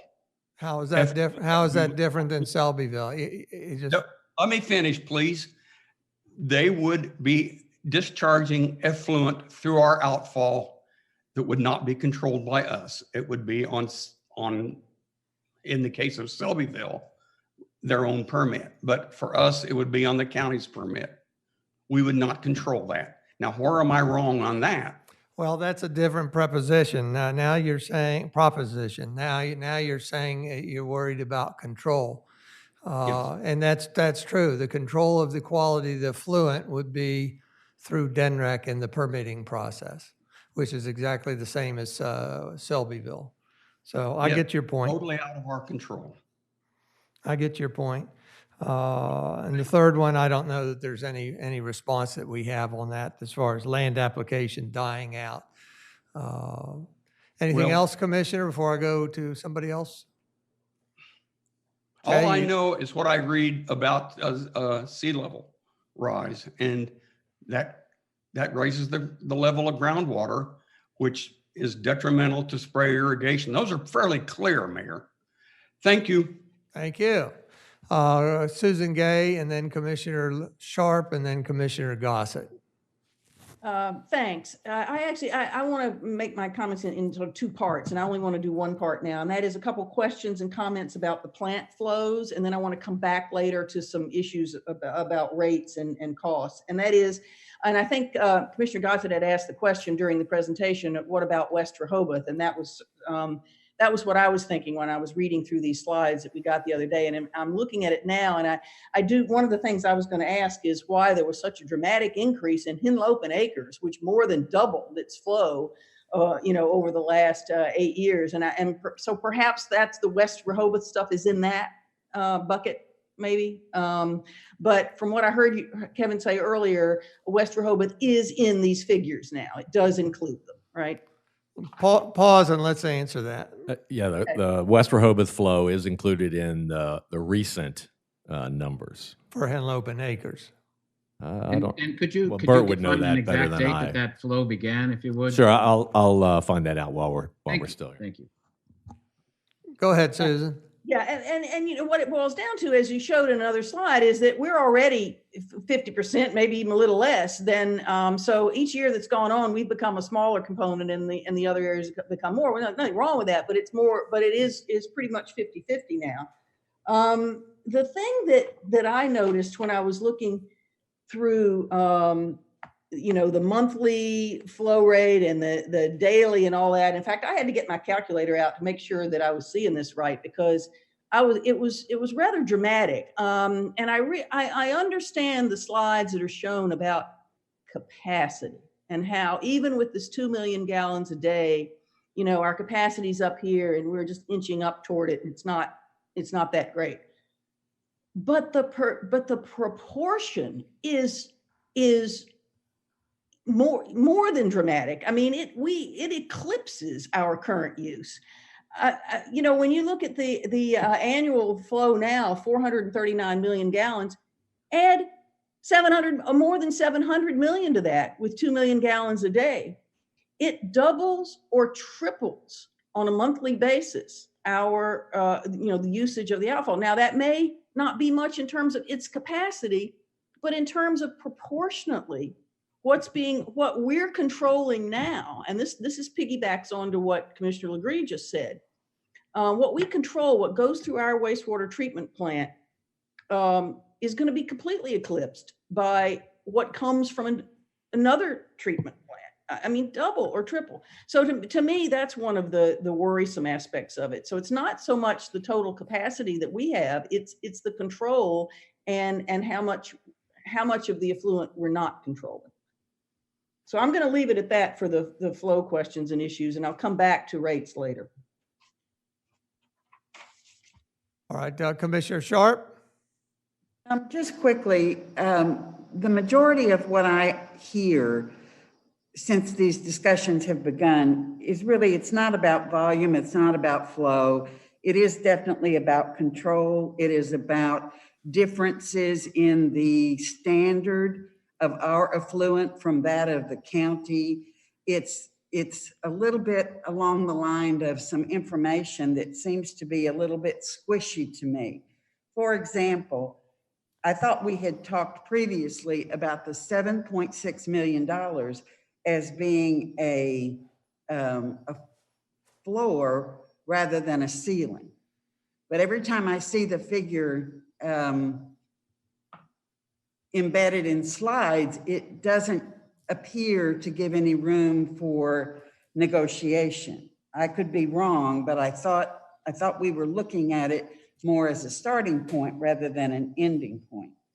And I think the last thing for today is it's interesting to hear Jeff say that things could change on the nutrients, because I thought in the last discussion with the county, we had already been told that if our position on the nutrients was different than theirs, it would not go forward. This proposal would not go forward as far as the county was concerned.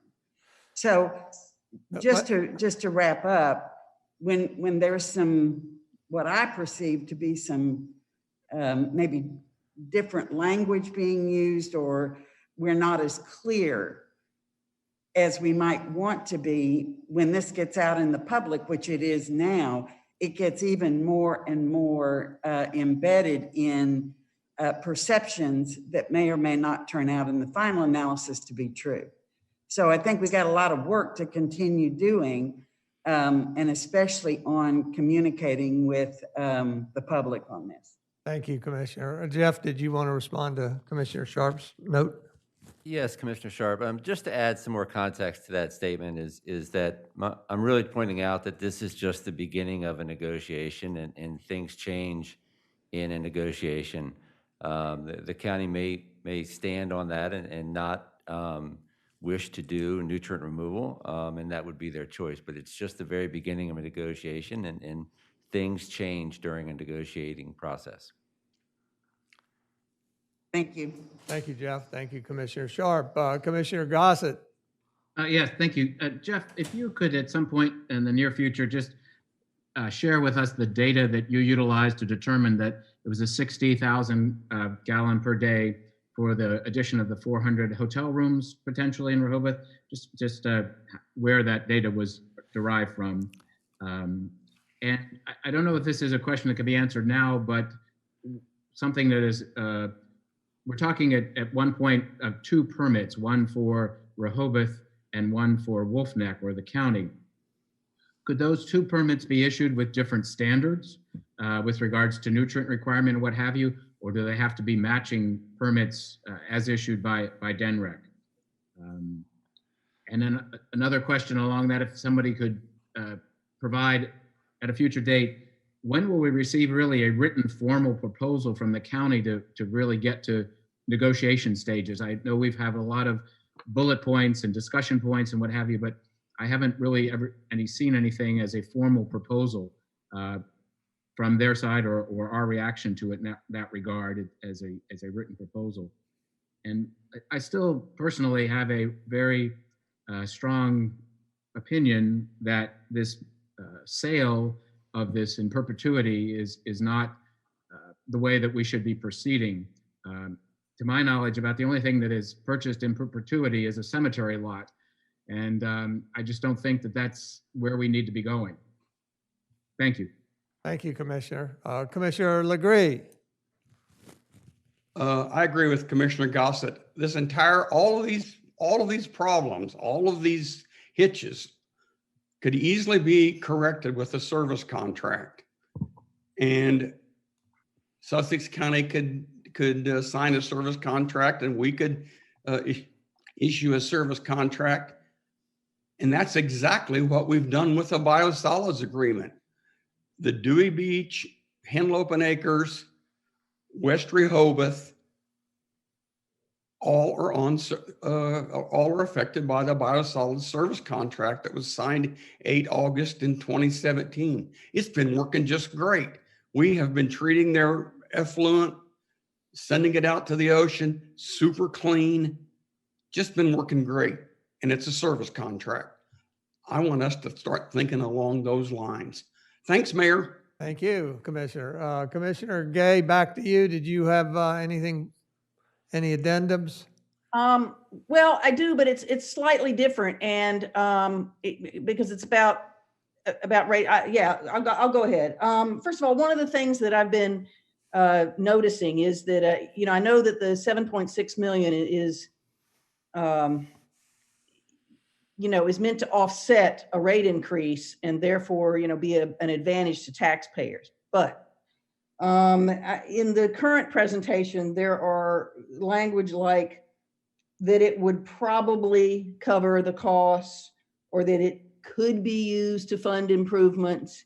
And at the last meeting, I think somebody mentioned that there could be flexibility with our rates with that. So there's really no hard and fast plan, and there's certainly no guarantee that 7.6 million would offset a rate increase. And I understand the 7.6 is just a starting point, but whatever figure is come up with, I think we need to see more of a direct connection there. Beyond that, let me just say this about the current rates, which is a little bit off topic. So I'm gonna preface it by saying it's a discussion for another day, but it's something I've been thinking about. And that is that the current rate structure that was approved in August of 2019, I note that no one currently on this commission voted for that. And in fact, the 2 members that are on this commission currently were the 2 no votes that day. So, and given the fact that, and that doesn't mean that there's anything wrong with it, but it means that it should be revisited to look at, what you all and the rest of us, many of us who are up here today and didn't vote on it then, but spoke against it, and there are several, what information we didn't have then that maybe we could put into place now and fine tune it, because that got approved in 2019, and 5 years later, 24 is when the next increase. I think that's time enough to, to justify relooking at it. Because one of the things that and this is directly related to our, our costs here, and that is that when that was approved, part of the ordinance clearly said that the city was going to develop and implement a water conservation incentive program to be approved by the commissioners on an annual basis. And I haven't seen that. And I honestly don't know what it would consist of. I have no idea.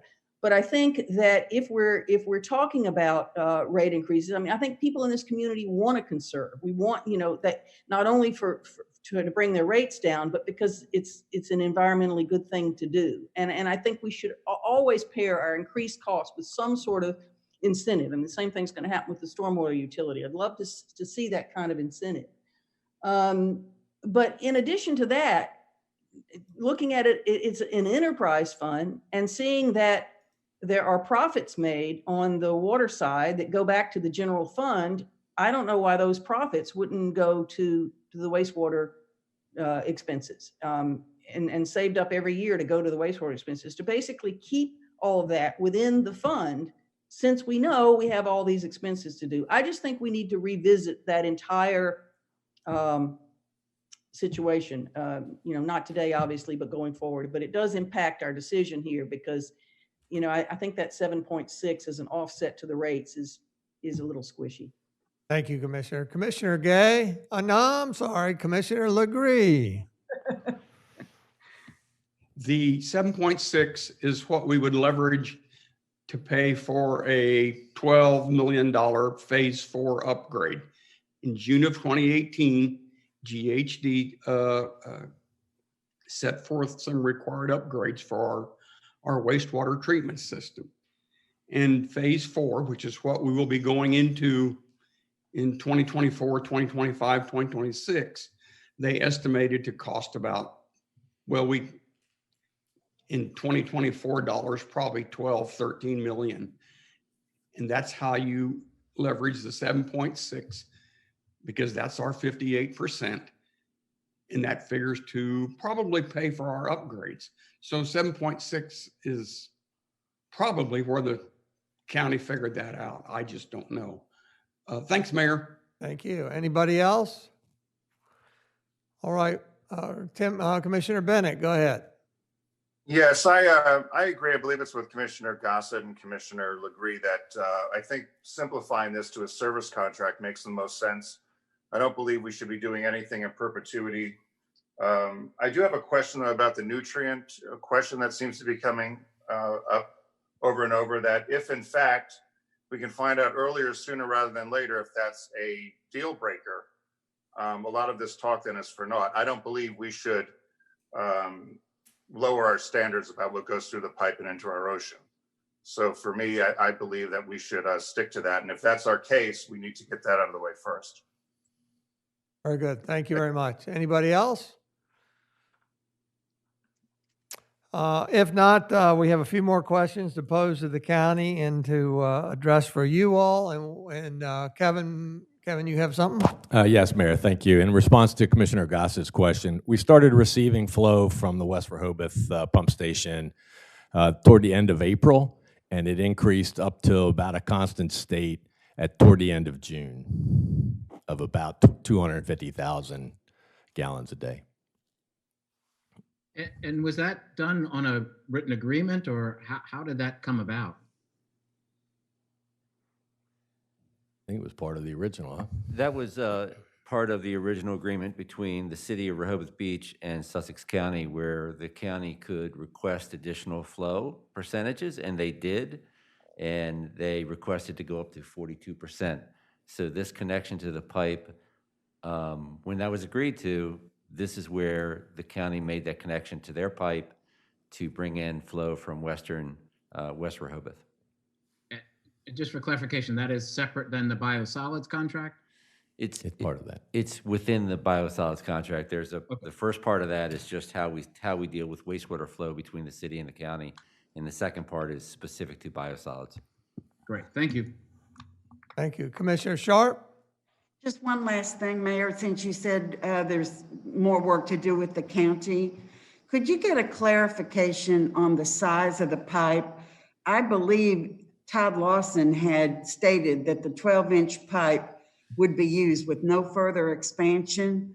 But then I think a little bit later on in the presentation, I thought there was a reference to some additional discussion with the city regarding the potential of a larger pipe. Okay, we'll do. Thank you. You want to, I think I can answer that, Commissioner Sharp.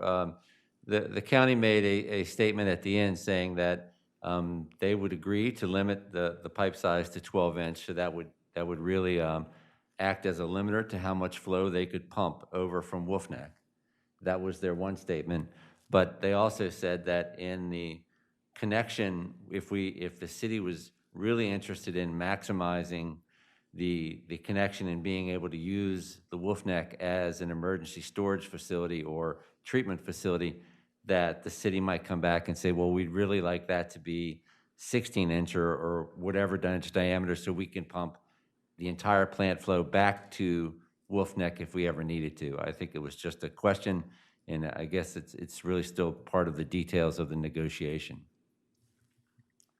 that satisfying, Tony? I think it is for the moment, because I think Jeff makes a great point that all these negotiations of what's a deal breaker and what's not are really central to how we continue to think about this. Right, thank you very much. Commissioner Legree?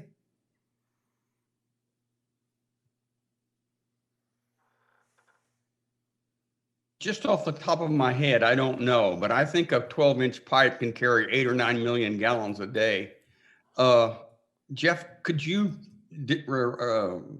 add any additional information to that? Yes, just give me a minute. I can tell you for sure. In the meantime, Commissioner Gay, we'll come back to your response. Jay, Commissioner Gay? I'm confused in terms of the percentage of use. So I'm hearing the information about West Rehoboth and the fact that they've that's increased, and looking at the percentage of flows, and I'm still hearing that the county's taking 42%, but it's at the 50% level now. Is that right? Commissioner, this is Kevin. The agreement allows them up to 42%, but then the cost share is based upon a percentage of the flow. So they could have 50% of the flow, which is still not yet 42% of the capacity of the plant. Okay, that's fine. And they do have 50% of the flow right now, right? Correct. And their cost sharing is based on that. Correct. Okay, thank you. The O&M piece.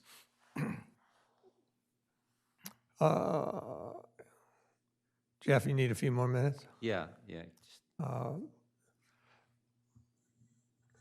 Jay, Jeff's working on something. We'll get back to you. So what I intend is our next meeting on this would be the January workshop, where you would receive some responses to some of the questions posed today, both from perhaps the county and us. And at that meeting, I would like to discuss or have a part of our focus on deal breakers, so that we can bring this to a conclusion in January or February. Mayor. Jeff, go ahead. Based on 10 state standards, that 12-inch pipe could carry at maximum less than 3 MGD. Huh? 3 MGD, that would be the 12 feet per second, which is the criteria for the maximum velocity you can pump through the pipe. What is that velocity? Is that 5 feet per second, Jeff? It's 10 state standards, which is what DENREC goes by, and it's 10 feet per second, or it's 10 feet per second. I'll check that out. Yeah, let me check that reference. I think it might be 8 feet per second.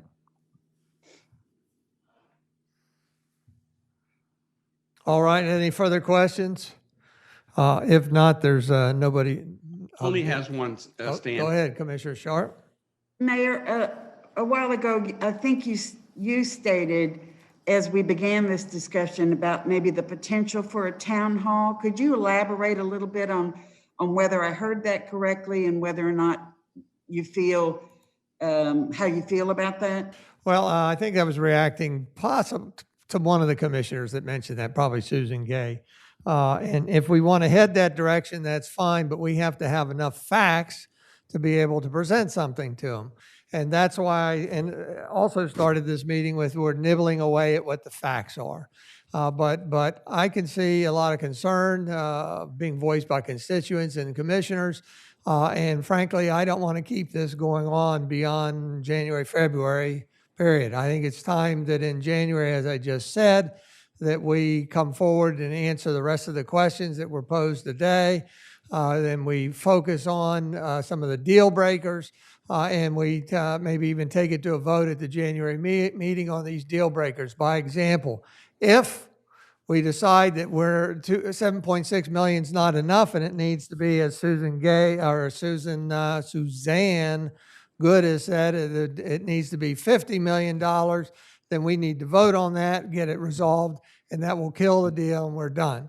So, while I am very receptive to a town hall, I'm not sure that we need to go that far if the favor is to disfavor this proposal.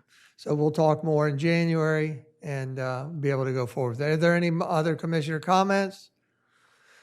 Thank you very much. Appreciate everybody's input. Thank you, Jeff Sturdivant. Appreciate you and Burt and Kevin for giving input on this. With that, we're going to go to the first part of new business, and that is a presentation by Burt Dukes, our financial director, on city's independent audit prepared by the firm Barbacane, Thornton and Company for the fiscal year ended March 31, 2021. Burt? All right.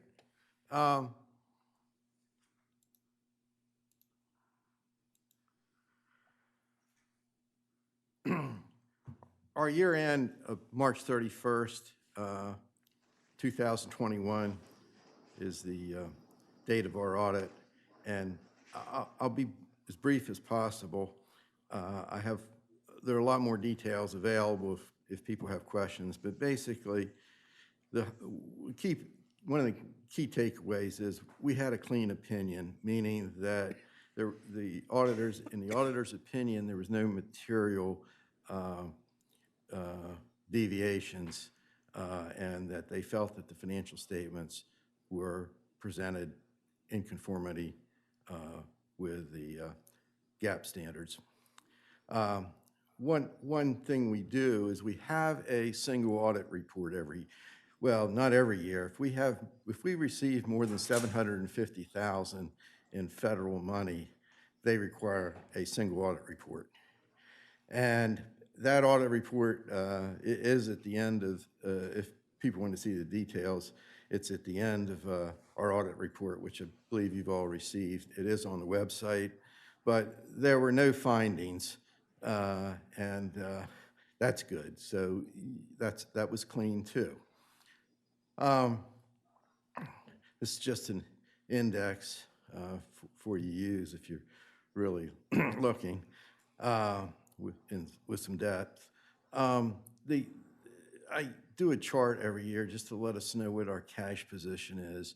And basically, the total cash of the city position actually improved, and that was good. On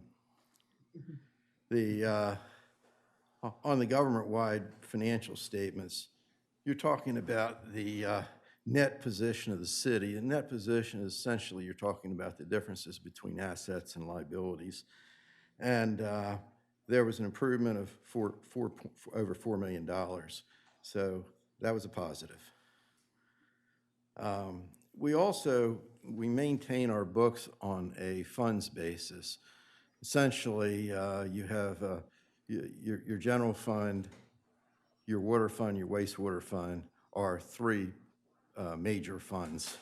And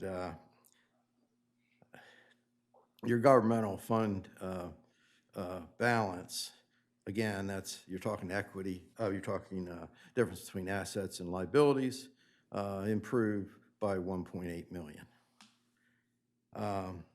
Water funds improved. The wastewater fund had a decrease, And the wastewater fund has a debt that they bear, and so we don't expect that the wastewater fund will be able to contribute anything to the general fund for quite some time. As far as what's restricted and unrestricted, well, the city has a lot of cash. There also is a lot of restricted cash. And so the 14 million that you see here as of March 31st is restricted, and that would be primarily those restrictions are on water and wastewater. The unrestricted portion is 5.2. We also have we have to segregate the transfer tax revenue that we collect. And the state law has a restriction on that, but it's a fairly loose restriction. In the event of a need to fund water, wastewater, or any significant infrastructure, this money would be available. This is just a section if anybody wanted to read what the restrictions are in the Delaware Code on the realty transfer tax. Outstanding debt. City's outstanding debt went down slightly, but part of the reason it didn't go out, well, the major reason it didn't go out more was because of the draws that we're taking now for the improvements at the Outfall. We have 4.9 million balance for that plant loan. That will go up to $12 million, and at that point we start amortizing, and but we essentially it's like a line of credit until it becomes maxed out at $12 million. The city's debt limit is $75 million. So we have breathing room, but I think that we also have to be conscious of what that debt limit is, and so budgeted revenues versus actual. And again, we're very fortunate because although in the tax category we had about 6.5 million budgeted, we actually collected over 9. Well, that was really because of transfer tax. And transfer tax was almost 4.2 million. It was only budgeted at 1.6. It's dependent upon, obviously, housing activity, and it was pretty robust. So we were very fortunate there. General fund revenue, going to the bottom, we had 1.6 million more than what we budgeted. On the expense category, our expenses were fairly well managed in this environment, and so we had 243,000 more in expenses, but that was more than offset by the revenue. A lot of people like to ask about our retirement plan obligations. And for all city workers, with the exception of uniformed police officers, we have no defined benefit plan. We have defined contribution plan, which certainly favors the city. We're not obligated to contribute more as we would under a defined benefit plan if in a changing rate environment. So we're not. So basically, while we have matching in our thrift plan, it's limited, and we're in pretty good shape there. Now, the one plan that we do have that is a defined benefit plan, it's a cost-sharing plan through the state for the uniformed police officers. It's Delaware, it's the county and municipal police and firefighters fund. Our police officers participate in that. The city's obligation, I guess our pension expense was basically $220,000. So it's not really significant, but That plan the position of that plan is published on the state of Delaware's website. And they have a number of different plans they manage. And, you know, this plan is 95% funded. So that's a good thing. Doing better than Chicago or Illinois.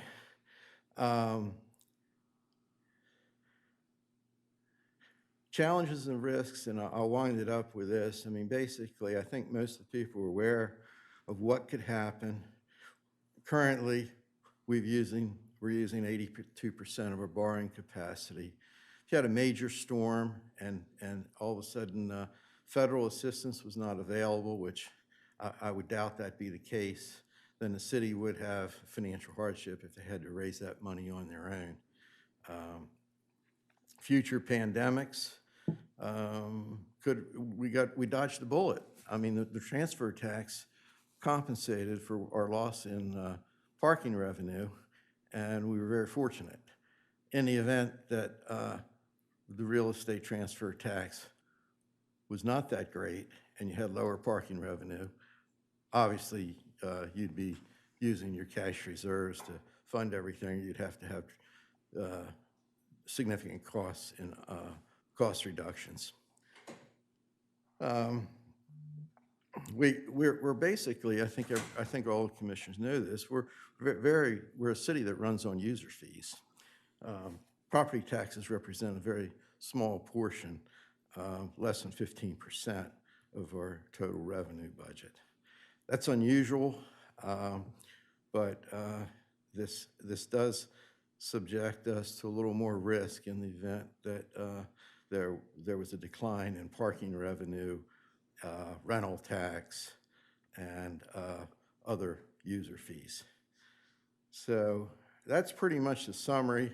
I think everybody has access to the complete audit, all about 100 pages of it. It's on the website under the category government and budget. So if somebody wants to see the full auditor's report, it is available. Any questions that I can help you with?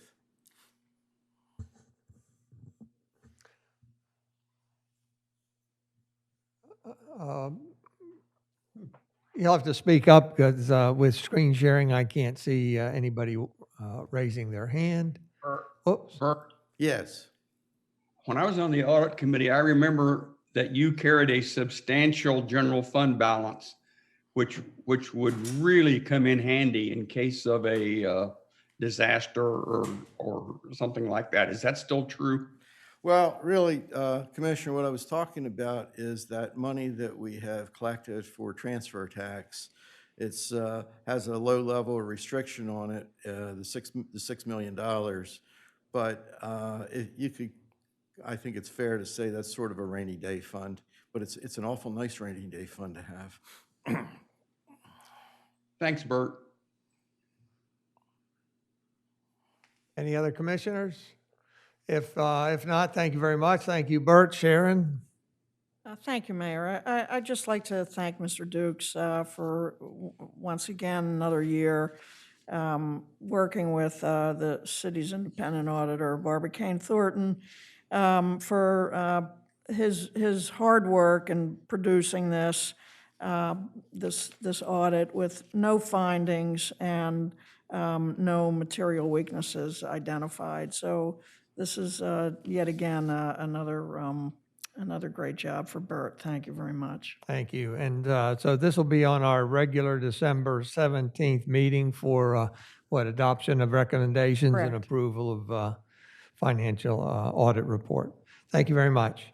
With that, we're going to go to the next item of new business, which is to introduce the desire by the city to form a stormwater utility task force with recommended mission statement, objectives, suggested composition, and number of members. Evan, are you able to put that on the screen? I can. Kevin will. Sharon, go ahead. Or Kevin, go ahead.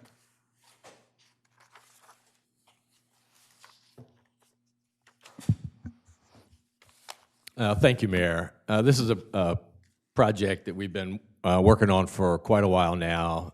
It got kind of waylaid by COVID for about a year, but we're to the point now with our consultant having done the study part to get the background data that we would need to be able to move forward. We're now ready to take it to a group that can help us analyze how to best execute it across the city. And the fact sheet that the mayor attached to the agenda lays out the goals of the task force and gives a really good idea for how we think the schedule will play out. But again, we're to the point where we would like to solicit volunteers to work with us on that task force. To vet our ideas and to come up with recommendations to take to the board on if and how to implement the stormwater utility. So we're looking for various diverse representatives, big, large businesses, small businesses, residents, nonprofits, as laid out in the fact sheet itself, but hoping to get 5 to 7-ish volunteers to work with us on that task force. We believe it'll take, about 6 months to do. We would plan to have monthly meetings, once a month, starting, if we get the volunteers signed up, probably toward the end of January, February-ish. So we hope to finish the committee's work by about July. The applications for potential volunteers is on the website. I think it No, not yet. Not yet. will be at the end after the meeting. Thank you, Kevin. Again, the support document for this is available online, embedded in the agenda. You notice all the criteria noted there in an explanation with suggested goals. Also, at the bottom of that fact sheet, it reminds us all that the task force is advisory to the mayor and commissioners, and that solicitation of membership is via application. We have a custom new application that mimics the Wilmington Baltimore Avenue Streetscape application. If this is approved by the commissioners, nod to go forward, then this utility task force will have its own meeting page on the city portal, and the application will be activated by the end of this week. Like to also make note that this is a time-limited task force, expected to sunset by the end of July. However, that could be up in the air depending on how the meetings go. And again, all task force meetings are open to the public and follow the Freedom of Information Act. With that, we'll go to the commissioners, and then we've got Sally Foreman that would like to address this topic, I believe. Commissioners, anybody? Commissioner Legree. Before we go further, I would like to recommend that a member of SOLA 3 be on this task force. And the task force should be heavy in stakeholders, because that is so critical. I've lived on Silver Lake and I've never been asked to be on any kind of a task force, but stakeholders should be there. We know what's going on. And SOLA 3 should be number 1 on that list. Thanks, Mayor. Thank you. Commissioner Gay? Yeah, I have a couple of questions. First of all, I know that we budgeted, and I don't know whether the city manager will have the answers right off the top of her head about it, so I just want to pose the question. I know that we budgeted $25,000 in the current fiscal year for the feasibility study, and there was $50,000 in last year's budget for the feasibility study, which I guess is what AECOM's been working on with the city. But then there was also reference to a DNREC grant that we got for the feasibility study. So I guess I'm wondering what was covered, how much has been covered by grant and how much has been covered by the taxpayers on this feasibility study. That's part one of the question. And the second part of the question is there work, where is the work product produced, and is that going to be made public? Well, as Kevin said, this has been ongoing for a couple of years. The grant in particular, Evan, do you have any information that you can pass along on that? Because I think it's been at least one, if not a couple of years now. Sure, I can try and go from memory. I know that the grant that we had applied for and received was a stormwater matching planning grant from the Department of Natural Resources. I believe the total grant amount was $50,000, requiring the city to put up 50% of that, which would be the $25,000 that was budgeted. Where we stand with that in terms of invoices to date, I don't have the numbers on that. I know that we've received maybe 2 or 3 invoices so far for the work that's been done, but we haven't yet completely closed out of that project. So that grant is still ongoing, and as we receive invoices, we apply them towards that grant. So our only exposure is is 25,000. That's correct. If I'm going from memory, I believe the total grant amount was the 50,000 with the 50% match at 25,000. Okay, I think and that's correct, is there a report or something that that both the committee as well as the public and as well as us can start off with and specific analysis and research they've done? The report will be prepared after the completion of the task force input is gathered, and it'll come as a recommendation, a final report on the feasibility of establishing the stormwater utility. What they've done so far is collect costs and revenues to the point where then we know what we're going to try to, what additional revenue we would have. Kevin has the floor. Let's let Kevin finish. Thank you, Mayor. Initially, it'll come up with what the anticipated revenue requirements are to meet what we have in the long-range budget for projects. Commissioner Gay? Yeah, I'm sorry. I get that, and I'm looking forward to that. I'm just saying that it would be nice to know what we're starting off with, what background research that's been. I realize some of it's been funded by DNREC, but nevertheless, it's been paid for by taxpayers somewhere. What are we starting out with? What sort of a background research is there? I think that would be interesting to know and appropriate for us to know. Well, what's been done to date, Commissioner, is the collection of our 5-year CIP, any other projects stormwater related that we know. He's collected the operational costs. So there's an amount that we typically spend and have forecast to spend in the out years. Has to be adjusted a little bit now that we're a year or so later in that 5-year CIP. But so he's got the anticipated costs, and then he's going to match that to what we anticipate our revenue requirement would be. So it's really just a bunch of data, number of employees, number of vehicles associated with stormwater work, projects, that type of thing, to determine what the revenue requirement is going to be. Okay. So that's all it is just the collection of the data of our expenses and. That's all that's been done so far. The next step now is to take it to this committee to help us decide all those things that are kind of laid out in the fact sheet as to how they want to implement. Yeah. Well, I think it's a great plan. For one thing, I mean, I know this has been coming for a while, but I think it will offer incentives that people may not even realize how they can make a difference in green infrastructure and in really helping keep our city water supply clean. So I think it's a great program. I will say that it's a tax any way you look at it, even though it may be incentive based. 2,000 municipalities around the country have it. That's great that there's precedent out there that we can look at for guidance. But that's about 10% of the total municipalities in the country and a lot lower percentage of the nearly 90,000 local governments around the country. So it's a cost that many communities, don't charge their citizens for. They provide it as a service. I think given how critical stormwater management is to our particular environment, it's appropriate for us to be looking at it separately. So and I also think it's great to build in incentives, but we will need to do a lot of educating of the public, and we should make no mistake that it will be a tax on our citizens. Thank you. Commissioner Gossett. Yeah, just a couple of things. Will the AECom have will they be facilitating this task force? Yes, they will, Commissioner. Okay. And will there be any, you maybe have not got to this point yet, but I don't see it mentioned in here, but will there be any overlapping or inclusion of the current lakes management plan, or will they address sea level rise in their considerations at all of this? I don't know that they'll be addressing seawater or sea level rise.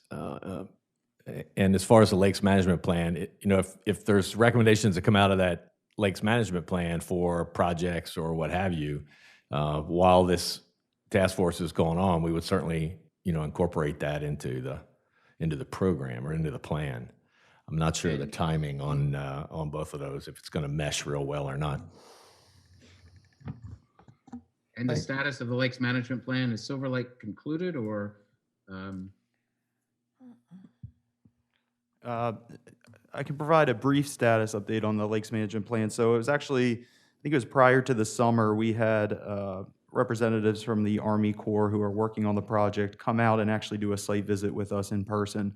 On that day, it actually happened to be raining, which I think was perfect conditions for them to sort of study the area around the lake, Silver Lake, and Lake Comegys, get a sense of some of the concerns, as well as see a lot of the vegetation around the area.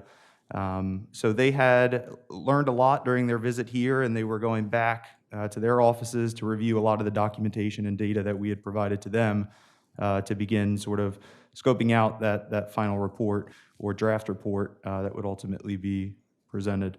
That's all I have right now. I have not received an update from them recently, but I do know that they were, again, going through a lot of the data information we provided to them, as well as combining that with a lot of their observations from being here in person. Was there any target date provided for the first draft? There was initially. I don't have it in front of me, but I could provide that to you. Thank you.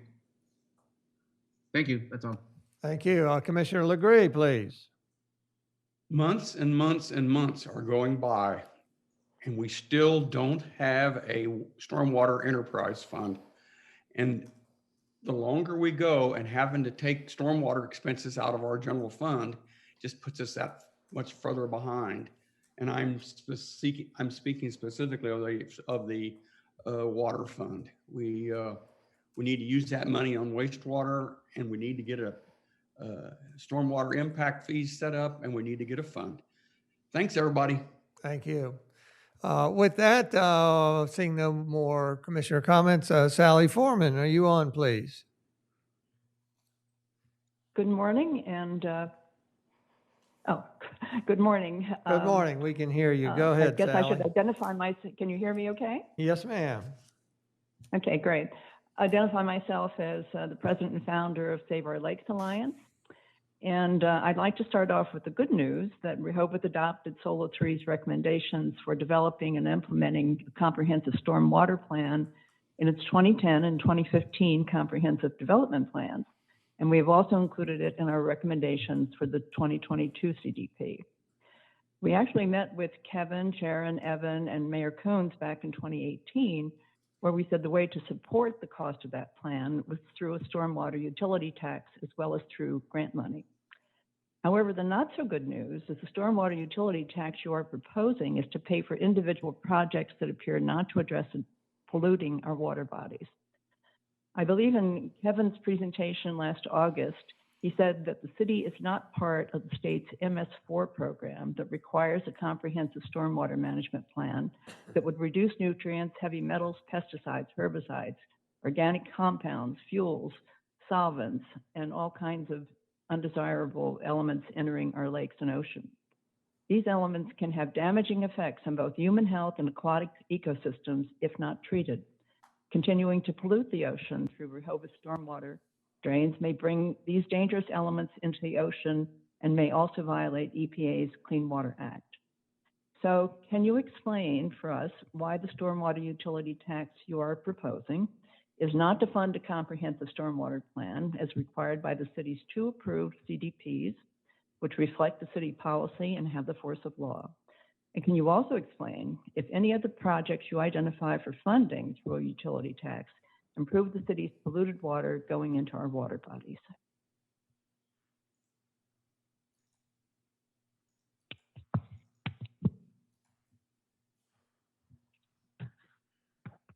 Anyone there? Well, I'm sorry, Sally. I'm looking at Kevin and Sharon. We don't have an immediate response to that, so we'll have to get back to you on that. Is there anything else you'd like to share? I mean, that's very important. And if you would, if you have your speech in writing. Would you share that with us so we can embed that in the agenda? I can do that, but is Kevin can't respond to those essential questions of just, why we've changed the policy from funding a comprehensive plan to individual projects? Well, thank you. I don't know that they're mutually exclusive. I mean, I think we've had this stormwater utility option, on the budget for a couple of years now. So we're just moving forward with that. I don't know that it is or is not, the comprehensive stormwater plan that you're asking about. And I would add also that, although it might not be a new discussion. Someone is speaking and I really can't hear that. Okay, it's Sharon, Sally. So I would just add to what Kevin just said. It's not a new discussion necessarily, but it is something new to some of the commissioners here. We've been talking about it for a long time, obviously. And it's just now, I can say we've been working on it. So it's a process that's coming to fruition now. But it doesn't appear to really be the total package. In other words, the comprehensive development plan is sort of a piecemeal package of choosing and picking different projects, right? I can't comment on that. Okay. Anything else, Sally? Well, I guess I'm just trying to figure out who can comment on it. Who can what? Who can comment on, why the funding for, or the stormwater utility tax is not dedicated to a more comprehensive plan and specific projects rather than, limited projects that, again, have some concern that we're really not addressing maybe some climate change issues along with polluting our water bodies. I believe that will be in the future as we move on with this process. I think, I know that, there'll be several facets to this that we'll be looking at with our consultants and in-house here. Okay.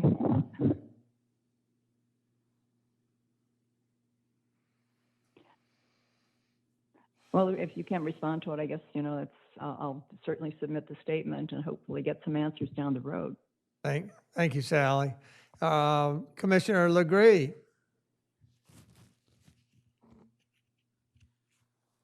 Our lakes are an essential part of our comprehensive stormwater management plan. Our lakes are the most critical part of our stormwater management plan, and they are a big part of it. So I can't fathom how we'd have a stormwater management plan that didn't include the lakes management plan. Thank you. Thank you. Anybody else, commissioners?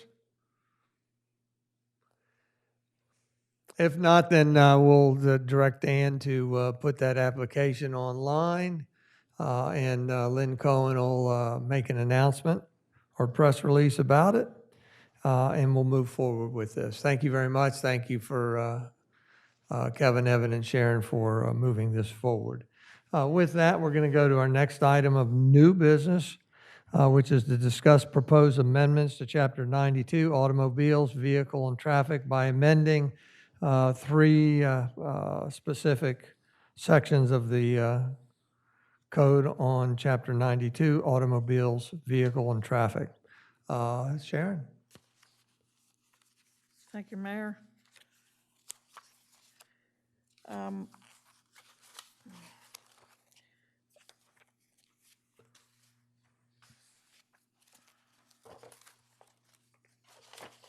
This is, I got it.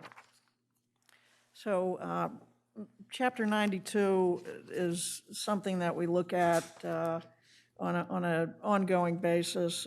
We have our parking department make recommendations every year, and it's important. I'll call it, these are the easy ones that we're trying to put in front of the commissioners now. So I think that with the parking supervisor here and her team, hopefully that we can explain this to you pretty simply, and Evan can continue on.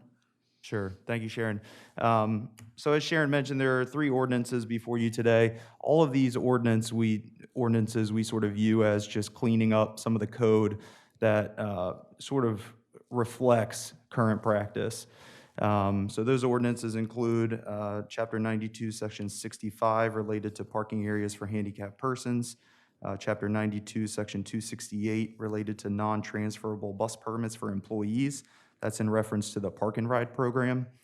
And then the final one is Chapter 92, Section 38, related to parking restricted for certain vehicles. So I can just go through these one by one, and certainly if the commissioners have any questions, I'm here to answer those. First one, Chapter 92, Section 65, related to parking areas for handicapped persons. I just want to preface this with saying that this ordinance, or the draft ordinance before you, is really just updating the current ordinance on the books. I did not rewrite this ordinance or propose a new ordinance. This is an existing ordinance that is just simply being updated. The reason for the updates here are to provide references to additional parking spaces that were accessible parking spaces that were installed on Rehoboth Avenue, as well as the Martin's Lawn parking lot off of Christian Street. So approximately a year ago, maybe over a year ago, we had added a total of 5 accessible parking spaces on Rehoboth Avenue towards the east end, all in the general area of the bandstand. So in here, it just updates the total number of parking spaces. Again, it also adds the 2 accessible parking spaces that were created in the Martin's Lawn parking lot when new meters were installed there. And then finally, we remove all references to meter numbers here, simply because these meter numbers were single head meters, which were all removed probably within the last 2 to 3 years. So those meter numbers are now invalid, inaccurate. They are not on the street. So hence they've been removed. Evan, and without those meter numbers, would you explain the challenges in using the written word and identifying the locations? Sure, Mayor.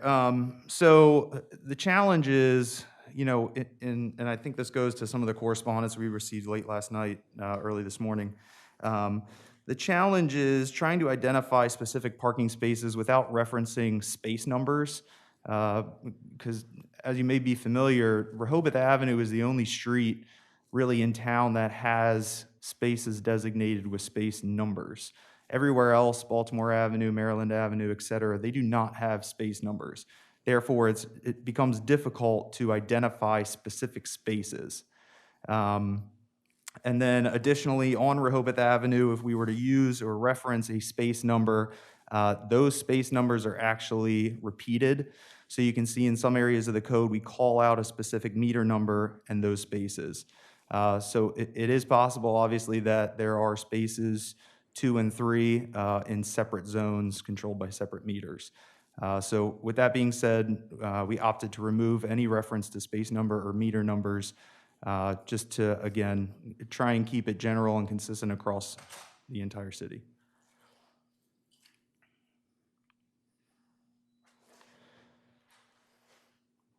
I can answer any other questions the commissioners may have. Thank you, Evan. Evan, that's Patrick Gossett here. I know this is a difficult description problem, as you say, of trying to determine the locations without specific meter numbers and what have you. And I know that this is, from the standpoint, not really a user-friendly document by any means. But one suggestion, and I don't think this would qualify as rewriting the whole thing. Maybe it is. I don't know if that makes a difference. But would it be better to begin like number 1, you say one space located on the south end of Oceanfront, north side of Henlopen Hotel, for easier access in the future, to begin that sentence with Henlopen Hotel or Olive Avenue or Baltimore Avenue or Wilmington Avenue, because right now, and then alphabetize those. Right now, you have to read through the whole 27 points to figure out if there's a space you're looking for. I know that's a little OCD, I'm sorry, but I just trying to make it easier for users in the future for locating the spaces alphabetically and what have you in that regard. Just a Commissioner, suggestion. Commissioner, I totally agree that this is something that needs to be looked at. But I think for the and that's something that certainly we'll consider. But for the short term, we're just really trying to get these through so we can codify it as best we can. These are, again, the simple changes that we're recommending. But you're absolutely right. It not only Chapter 92 in this section, but other areas of the code, just need to be looked at. And my recommendation is to do that when we have the time. Yeah, and Commissioner, I completely agree with you as well, and I think that also would address one of the comments we received from the correspondence, so we can certainly take a look at that. I appreciate your comments on that. I don't know when we're going to find the time if we don't take it now. So, but we'll proceed for, I guess, at the regular meeting for abilities to vote on this then. I can bring a revised ordinance before you at the regular meeting that has the name of the street first. Again, I don't know what your work level is or workload, but I just think that these types of, if we don't do it now, it'll just get pushed down the street, even though we're having a complete code review done. But that, is a 12 to 18 month process. So, right. Well, we'll do the best we can. Mm-hmm.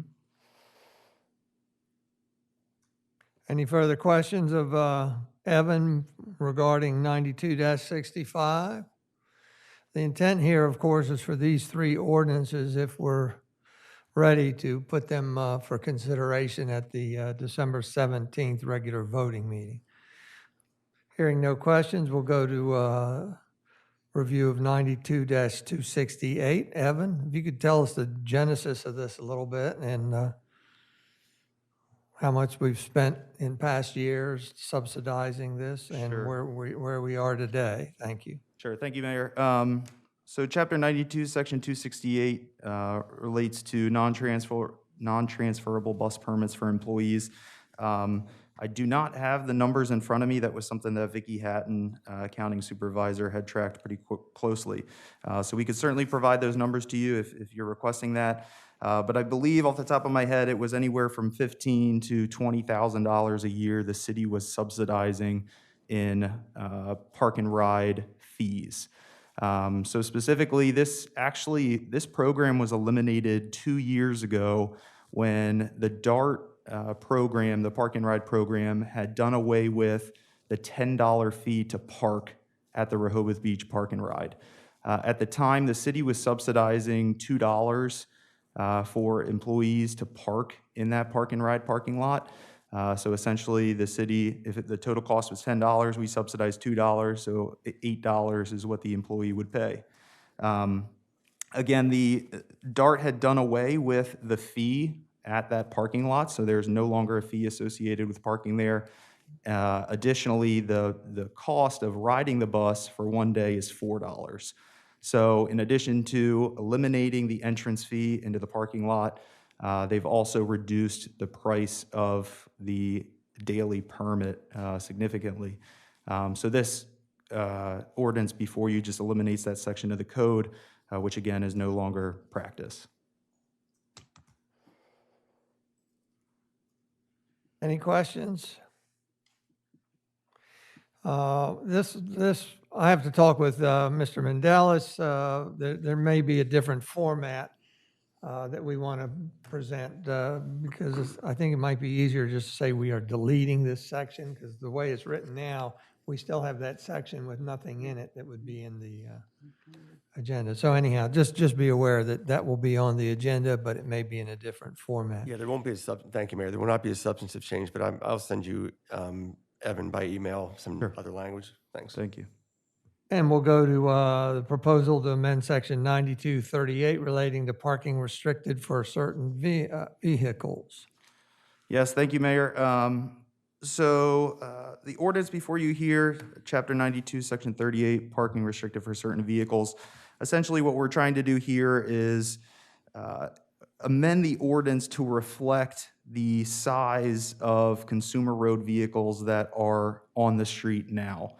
Over the last several years, and even going back as far as 2007, vehicles, especially trucks, have increased in length and increased in width.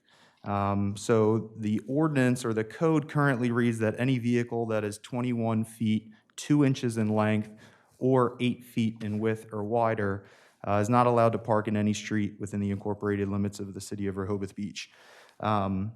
There are vehicles now that meet that 21 feet, 2 inch requirement and exceed that requirement. A few examples are Ford F-350s, GMC Sierra 3500s, Chevrolet Silverados 3500s, and Ram 3500. So that's an example of 4 types of vehicles, commercial road vehicles that are out on the market today.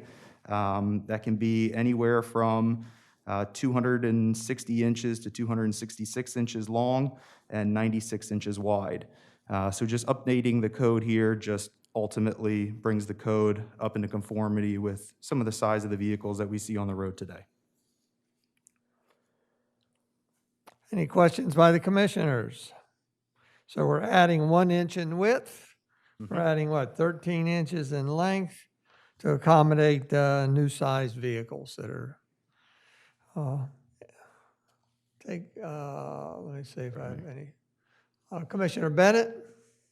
Yes, I just had one question. Does that include motorhomes?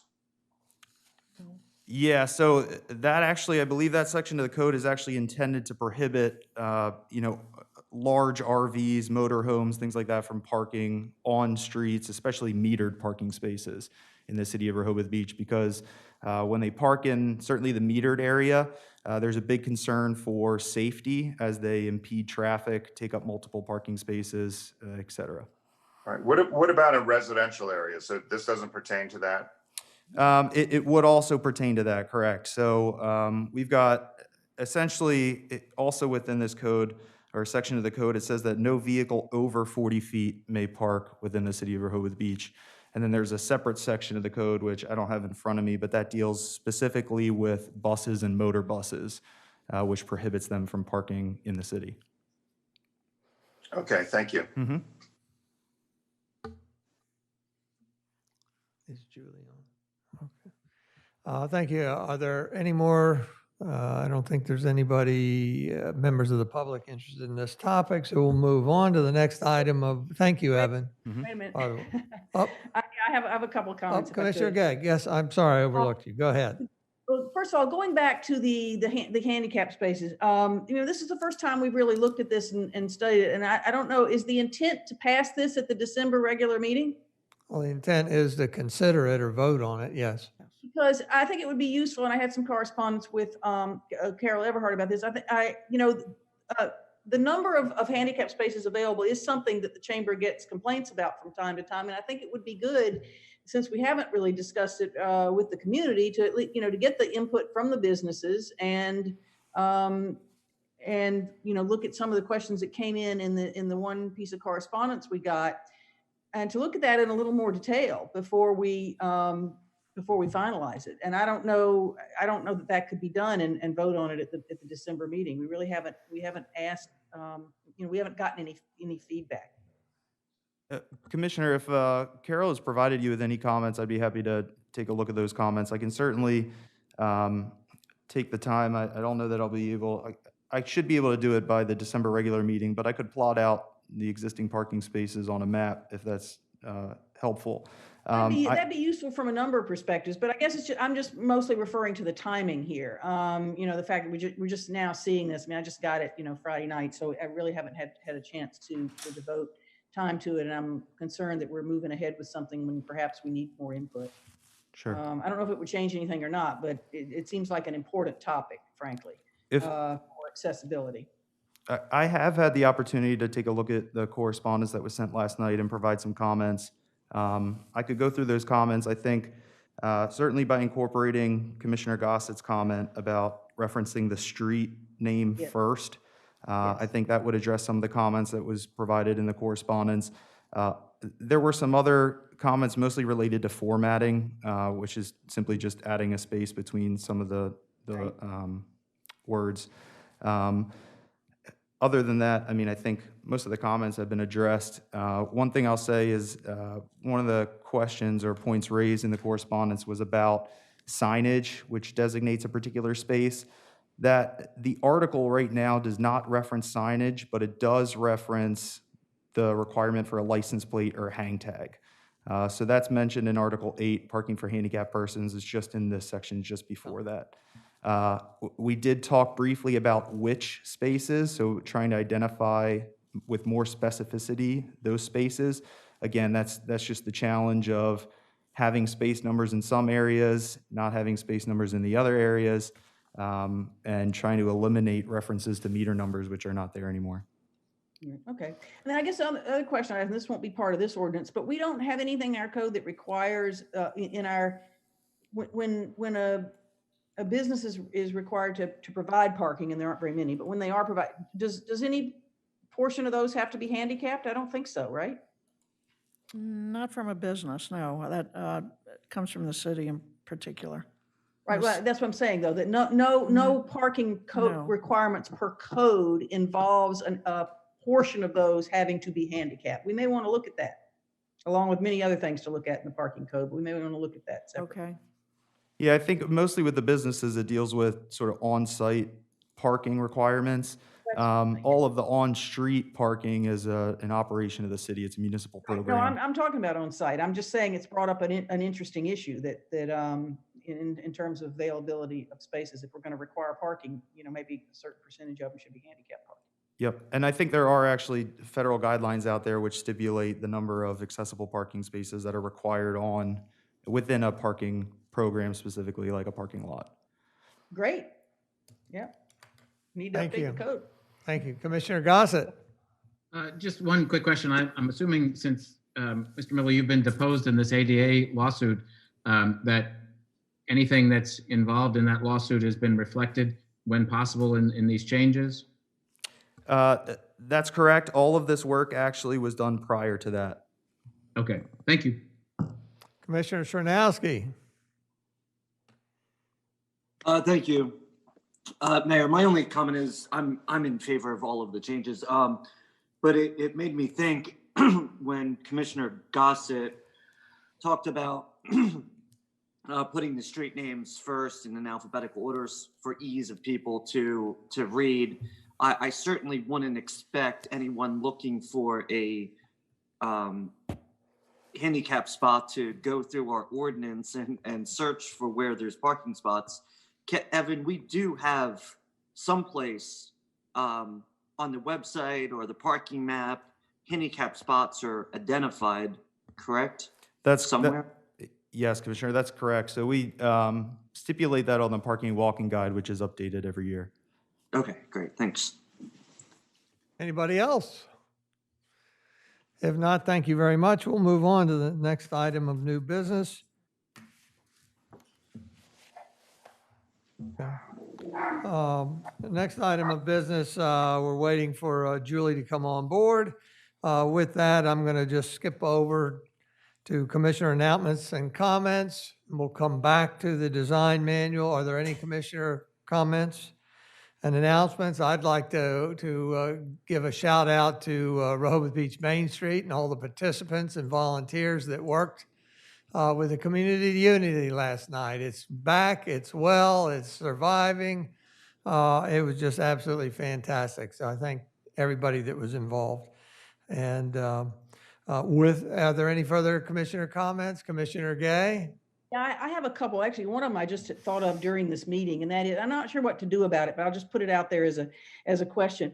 When we have topics that go multiple meetings, and we get some key pieces of correspondence, or even after the meeting, as you just asked, Sally to submit her comments in writing, and then those get attached to the agenda of a meeting that is already passed by that point, so that the next time we discuss it, we don't have the benefit of that feedback unless we individually go back and look at the attached correspondence. And I know that for large projects, like the streetscape and others, that there's a section in the document center that's topical where all those things can be gathered. And I guess I'm wondering if on some of the, we should be, and I'm not trying to create extra work for Ann by any means, but I think we need to capture the feedback we're getting as we go forward. So I don't know if the answer is to just repeat the correspondence on the next agenda for things that are relevant, or to create a section of the document center or whatever. But I'm finding it difficult to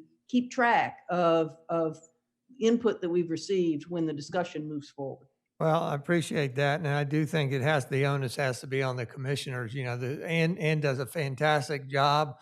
She's also overburdened trying to maintain all this stuff. We get it emailed to us. We should print it out or archive it, and then so it would be the public that might be short on it, and they need to go backwards and read it. There's a potential, I guess we could put it in the next upcoming agenda if that topic is on the next agenda, because it could be that we conclude, then what do you do with it? So it's kind of a conundrum there, Commissioner Gay, between us Even if we had doing the dates of previous discussions on the agenda, so we'd know, because I have to hunt for things or remember when the conversation took place. I don't mind going back and getting the documentation, but when I can't remember when it happened, then that presents another. Well, talk with Ann, if you would, because there's a simple search function on the portal that I might know help. that. It's a good one Might help too, you out. but Very good. Yeah. Good. And then the second thing I want to say is, I just want to clarify, that over the Thanksgiving weekend, and I think it was the Saturday of the Thanksgiving weekend, we received draft 2 of the comprehensive development plan, and initially we didn't get any instructions with it, but from what I understand, our feedback is due by December 8th, which is this Wednesday. Is that still correct? That's correct. Yes, ma'am. And we don't have any provided format or guidelines for how to give that feedback. So I'm assuming that it can be in whatever format works for us, whether it's a detailed email or a marked up document, anything goes. That's been my assumption, yes. Okay, and then the third thing is I have resisted the temptation to send it far and wide because I know it's the second draft and that there'll be a final draft. However, I have sent it to people with specific expertise in specific areas, and I'm getting some very, very valuable feedback, frankly, more valuable than I could provide in some cases. And I just want to say that I hope that there is time going forward to capture the very important public feedback that we always get when we ask these kinds of questions, because it's out there. And I'm concerned that with the timing of the holidays and the January public comment period, and not knowing fully what the public hearing process is going to be, that we are potentially missing some very important feedback. I just throw that out. Thank you, Commissioner. As of, I believe, mid-November, I don't have the date in front of me, but as of that date, the draft 1 became public to the commissioners and to the public. So draft 2 will be made available, accessible to the public on the portal. So it's all public. There's no secrets anymore. We just have to remind everybody that they are indeed drafts. And if you recall, the plus meeting, the submittal for the plus meeting was pushed back a month, I think. It was pushed back at least several weeks for the purpose of giving the public additional time to comment on there. So Planning Commission Chair is thinking ahead there, and I think that's a good thing. Thank you for pointing that out. Yeah, All right, thanks. thank you. Commissioner Gossett, we're still under Commissioner announcements and comments. Just to follow up to Commissioner Gay's and your comment about posting the drafts on the website, but has there been any acknowledgement or any press release or any information to inform the citizens that it's up there and it's open for them to comment on and respond back with any information? We'll add that. We'll add that to our list. I don't believe so, other than making mention at public meetings. So we will do that. Thank you. Anything else? If not, we're going to end. If not, we're going to end the commissioner comments and announcements. Before we move on, we'll go back to discuss proposed changes to the small wireless communications facility design manual as referenced in City Code Section 270-46.1.2 wireless communications facilities. We welcome Julie Elias of CTC Inc., our consultant in the wireless realm. She is here with us today. Julie, you missed the beginning of this meeting where I indicated this is a time-limited meeting. We want to keep this section of the meeting to an hour or less if we can. So if you would be able to give us an introduction and lead this discussion, as well as keep an eye on the clock to see what a good time to draw to a close is. We appreciate that. We'll turn it over to Julie. Go ahead. Hey, thank you, Mayor, and thank you all for having me back again. Going to do, especially in light of a time-sensitive meeting here, I'll do just a little bit of a review about this design manual for those of you who are newer to the committee, and then, I'm sorry, to the board, not to the committee, and from there talk about the changes that we've recommended up until this point and some of the newer changes that you may not have seen just yet that we're pushing forward here. Keep in mind that some of the conversation about especially design preferences and design zones are intended to be a jumping off point for further conversation and discussion. But in the interest of continuing to move this along so that it doesn't stagnate, we wanted to put some ideas in place that can then be shifted, changed, what have you, based on what you think is best for your city. So the design manual itself, which I think is linked in the agenda, if I remember correctly, Mayor Mills, the purpose of this document is really to outline the design regulations on technical and aesthetic specification standards for small wireless communications facilities, which is a very technical term, but basically means anytime a carrier is looking to put a small cell, which is a very small, about 1 to 2 foot tall antenna in place in certain installations. The FCC has a specific definition for small wireless facilities, and Rehoboth in your ordinance defines a small wireless facility with different technical specifications and whatnot based on the FCC's definition, separately from other wireless installations that might go on a water tank, a utility pole, a light pole, what have you, which is a great thing, by the way, because it means that you're staying in line with the federal definition is. You don't have to have extra checks to make sure that something is complying with federal regulations as well as local. It's a great thing. So diving into the actual design manual itself, and I can share my screen here, which is the document that I believe is linked in the agenda. Share here. See the Word document here? Good to go? Somebody nod at me. Yes, ma'am. Yes. Great. So this is your small wireless communication facilities design manual. Mouthful, I know, but generally speaking, it's broken down in different sections.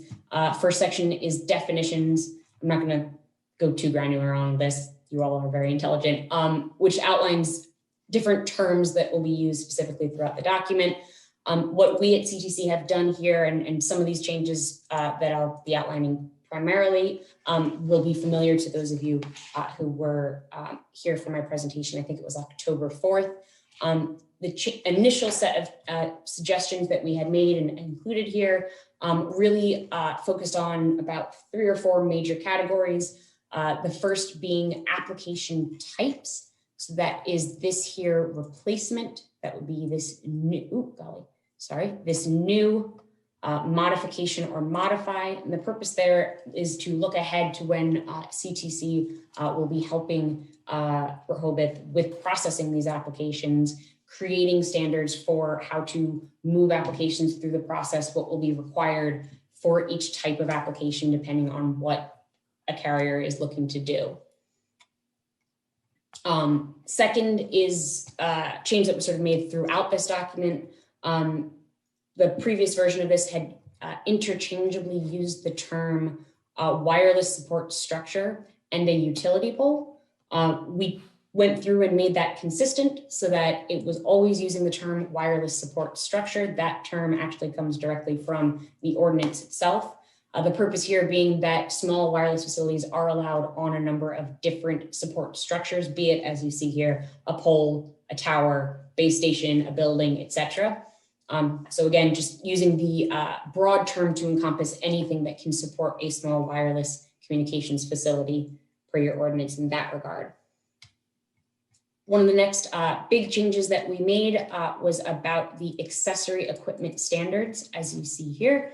What had been here before was just a blanket accessory equipment standard information. We've separated this out to specify information for ground-mounted equipment. So that's when you would have an installation on the pole and a cabinet that's placed next to the pole on the ground, versus when you have something that is pole mounted, which is where you have sort of a cabinet placed along the side of the pole, anywhere along the pole itself. That pole mounted also could be within the pole itself. So that sort of differentiates those two things, because the specifications that you would want to have for something that's on the pole versus on the ground certainly could be very different, especially in terms of like height, clearance above ground, if somebody's going to walk underneath it, those kinds of things. And then continuing on here, just a little bit about technical specifications on backup power and so forth that gets into the granular level here. One other thing that I just wanted to point out, again, going back to that idea of a processing applications and making that process more streamlined as we move forward. We've also worked with your staff on a list of required document submittals for each type of application that somebody might be submitting. So this is what someone will be required to submit and a little bit more information about what that document must look like in order for an application to be considered complete and be permitted in that way. And then finally, one of those other big changes from earlier is this section here 5 concerning setbacks. There was some information about setbacks already listed. We sort of combined that with some other best practices and whatnot based on initial conversations that we had had. It is likely that we'll have to tweak some of these distances and language just a little bit based on the actual aesthetic preferences, which is what I'm going to get to in just a moment here, that we come up with. But this was, again, intended to be sort of a jumping off point. And when the conversation sort of is complete, we'll go through and make sure everything is consistent throughout the document in that regard. So sort of an overview of what had been done, the purpose of this document, what had been suggested up until this point, and then sort of moving forward. Again, some of this conversation will be repeated, but hopefully it's just sort of a good summary here. The next sort of biggest piece to discuss that we've started these conversations on is the question of preferred aesthetics. As I mentioned in my presentation back in October, we had suggested that you implement what we're calling these design zones. The idea here being that previously the way that approval worked was that a design standard had to be met what was in this document, and it was up to the city code enforcement officer to determine whether or not it would meet it or not. And when it was approved, that design would be incorporated into the design manual as a prior approved design, which is a great way of going about it. It makes a lot of sense and it makes sure that you're protected in that way. In the interest of streamlining that process, we are working on these design zones, which was set up in advance, what we're calling pre-approved designs or design standards for those areas of the city to make it easier for an applicant, for a carrier to come in and install something that meets what you've already said is okay in that particular area, and also lightens the burden for your staff in reviewing these applications, in working with a carrier on what can or cannot go in certain areas of town. So with that in mind, these are sort of the 5 design zones that we had come up with. A residential, commercial, that's sort of along Baltimore and Wilmington Avenues. You have your central corridor along Rehoboth Avenue, the boardwalk adjacent or buffer zone is what we're calling that, and then the boardwalk itself. What that looks like, and I had a different version of this map before, but this is a much more specific one. You'll see here 5 different colors. Green would be your residential zone. Blue is your commercial zone, again, Wilmington and Baltimore Avenues. Your central corridor is the purple. The sort of yellowish orangish color is your boardwalk adjacent or buffer zone. And then the red, of course, is the boardwalk itself. All right. So from there, again, the preferable design preferences for each zone. The idea here is that we've come up with a sort of list of preferences that must be met, and each preference from most preferable to least preferable, before you can continue down the list, it's sort of tiered in this way. A carrier must demonstrate why they can't meet your most preferred preference design standard. Again, the idea here being that you are saying, we want you, if you're going to put an installation right here, it must meet this, this, or this, and you have to say why you can't meet A before you can use B, and you have to say why you can't use B before you could use C. And sort of streamlines the process and cuts down on the back and forth between both your jurisdiction and the carrier in that way. So again, diving in a little bit here, the first design zone, residential zone. And this is, again, specifications that I worked with your staff to come up with. Some of these, I think, are in a really good, strong place already. Some of them probably need some further conversation here and moving forward as well. But I think the residential design zone is in pretty strong shape already. The first preference is to co-locate on an existing wooden utility pole. The conduit, any accessory equipment, so that's the cabinet itself, has to be painted to match the existing poles so that it sort of blends in your streetscape. If they cannot co-locate on an existing wooden utility pole, which frankly does happen very often, the next preference is to replace an existing wooden utility pole in order to accommodate the wireless facility. Usually the pole has to be replaced for structural reasons in order to support the weight of the extra equipment, the antenna and the cabinet itself. But again, the idea being you're not adding more structures in your right-of-ways across the city in order to accommodate these. From there, if they cannot replace an existing wooden utility pole to accommodate the antenna that they're looking to put in, they then can place a new pole. The preference is first, if it is on a block with an existing metal light pole or a decorative pole, the preference is to install a new decorative or metal pole that's aesthetically consistent with the existing metal or decorative poles on that block. I'm actually going to make a note because that should also include what does aesthetically consistent mean. Frequently, it means same sort of, shape, material, color, and overall design. You'll note I didn't say size because frequently in order to accommodate concealing antennas and equipment in those kinds of poles, they can be a little bit wider or perhaps a little bit taller, again, to get the coverage that the carrier is looking for. But the overall goal here is to make it as aesthetically consistent as possible with existing poles in the block. If there are no existing metal or light poles or decorative poles, the preference is to install a brand new wooden pole in line with other poles in the block. Again, any conduit or accessory equipment would be painted to match the existing pole in that regard. Does that make sense so far? That was a lot of words, I know. All right, the second zone that we have called here the commercial design zone, again, sort of the Wilmington Avenue, Baltimore Avenue roads. The order of priority from the most preferable to least preferable design first would be on a commercial building rooftop and mounted in an enclosure that's the same color or design as the building. Again, that's intended to sort of conceal or be sort of a stealth method so you don't just sort of have antennas popping up on top of buildings everywhere. The second would be on an existing wooden pole, same idea as you have in the residential design zone where everything is painted to match the existing pole. Following on an existing wooden pole, next would be on a replacement wooden pole. In particular, having done some research into the streets in this area, the predominant sort of pole structures on these streets were wooden poles as opposed to a particular metal light pole or decorative pole, which is why we sort of put preference on the wooden pole to keep that streetscape looking kind of consistent in that way.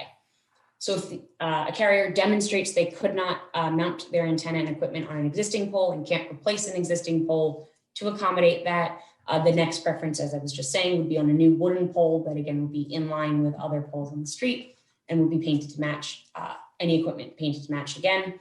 And following that, it would be on a new metal standalone or decorative pole. And the city could decide if they wanted that to also include some kind of a street light or other design or decorative element. I will say that when looking at the metal standalone or decorative poles, the city does have the most amount of control over what that might look like, should you decide you'd rather it be a decorative pole. Because you can say this is going to be this decorative pole standard for these types of installations, perhaps throughout the city or perhaps throughout this design zone. We can talk a little bit more about that a little bit later when we talk about the boardwalk buffer zone in particular. But it just sort of gives you an introduction to that commercial design zone. The third section or design zone to talk about is the Central Corridor Design Zone along Rehoboth Avenue. And this one, as I think I mentioned in my presentation, I guess it was in October, for technical reasons, any carrier should be able to meet their coverage and capacity needs by co-locating their antennas in structures only in the median. They should be able to reach both sides of Rehoboth Avenue without installing something along the shorter, smaller, and more decorative poles along Rehoboth Avenue, along the commercial areas there. So with that in mind, the preference along Rehoboth Avenue is that they may only be co-located on structures in the median. And the preference there is to replace the existing decorative light pole to accommodate concealed antennas and equipment. That's a absolutely crucial piece of that, of course. All accessory equipment and antennas have to be concealed within the pole. The replaced decorative pole will match the existing decorative pole in shape, design, color, and material. The light fixtures on the replaced pole will match the existing light fixtures. This is sort of already in practice. That first decorative light pole near the bandstand, I believe, has been replaced. If I remember, it was AT&T did exactly this. And if I remember correctly, Verizon has an application or is in the process of replacing another decorative light pole along Rehoboth Avenue in the exact same way. The purpose of including this here is just to make it the standard moving forward for all carriers in that way. Then sort of our two biggest discussion point zones, I believe, would be your boardwalk adjacent or buffer design zone and then the boardwalk itself. I'll start here with the boardwalk adjacent zone and then move into the boardwalk itself. The idea of the boardwalk adjacent and buffer zone is that it will extend about 30 feet from the west side of the boardwalk all the way along the boardwalk up until you hit Hickman Street. And then from Hickman Street south to the end of the boardwalk, that zone extends 90 feet from the west edge of the boardwalk. The purpose here is really to include the entire sort of right-of-way or the right-of-way zone from the edge of the boardwalk to sort of the end of the street or to that first building on the street itself. And from Hickman Street south, those are houses and other large, more residential properties that are further set back from the edge of the boardwalk, which is why that zone, buffer zone, becomes slightly larger as you get further south in that way. So with that in mind, if there is an existing utility pole within this buffer zone, the preference is to co-locate on that existing pole. Again, any accessory equipment painted to match that existing pole. And then secondary to that, if there's an existing pole that would need to be replaced, the preference is to replace the pole, again, to accommodate the existing, to accommodate the wireless facility. If there are no existing utility poles in that buffer zone, and there is a decorative light pole, the preference is to replace the decorative light pole. The replaced light pole will match the existing one in shape, design, color, and material, and all antennas and equipment must be concealed within the pole. An increase in height or width of the decorative pole to accommodate the concealment of the antennas and equipment will be considered on a case-by-case basis by the city code enforcement officer. So the purpose of that is to sort of address, I'm going to get back to this when we talk about the boardwalk itself zone, is that along some of those street ends on the west side of the boardwalk or just off the west side of the boardwalk, you have those pre-existing decorative light poles that match the light poles on the east side of the boardwalk. And in order to sort of stay aesthetically consistent with what was already in place there, it might be most preferable and least aesthetically obtrusive to replace those poles and have them be slightly higher, taller that is, and slightly wider, but still aesthetically look almost exactly the same. Basically, it would be almost a scaled up, slightly scaled up version of what's already there, hopefully.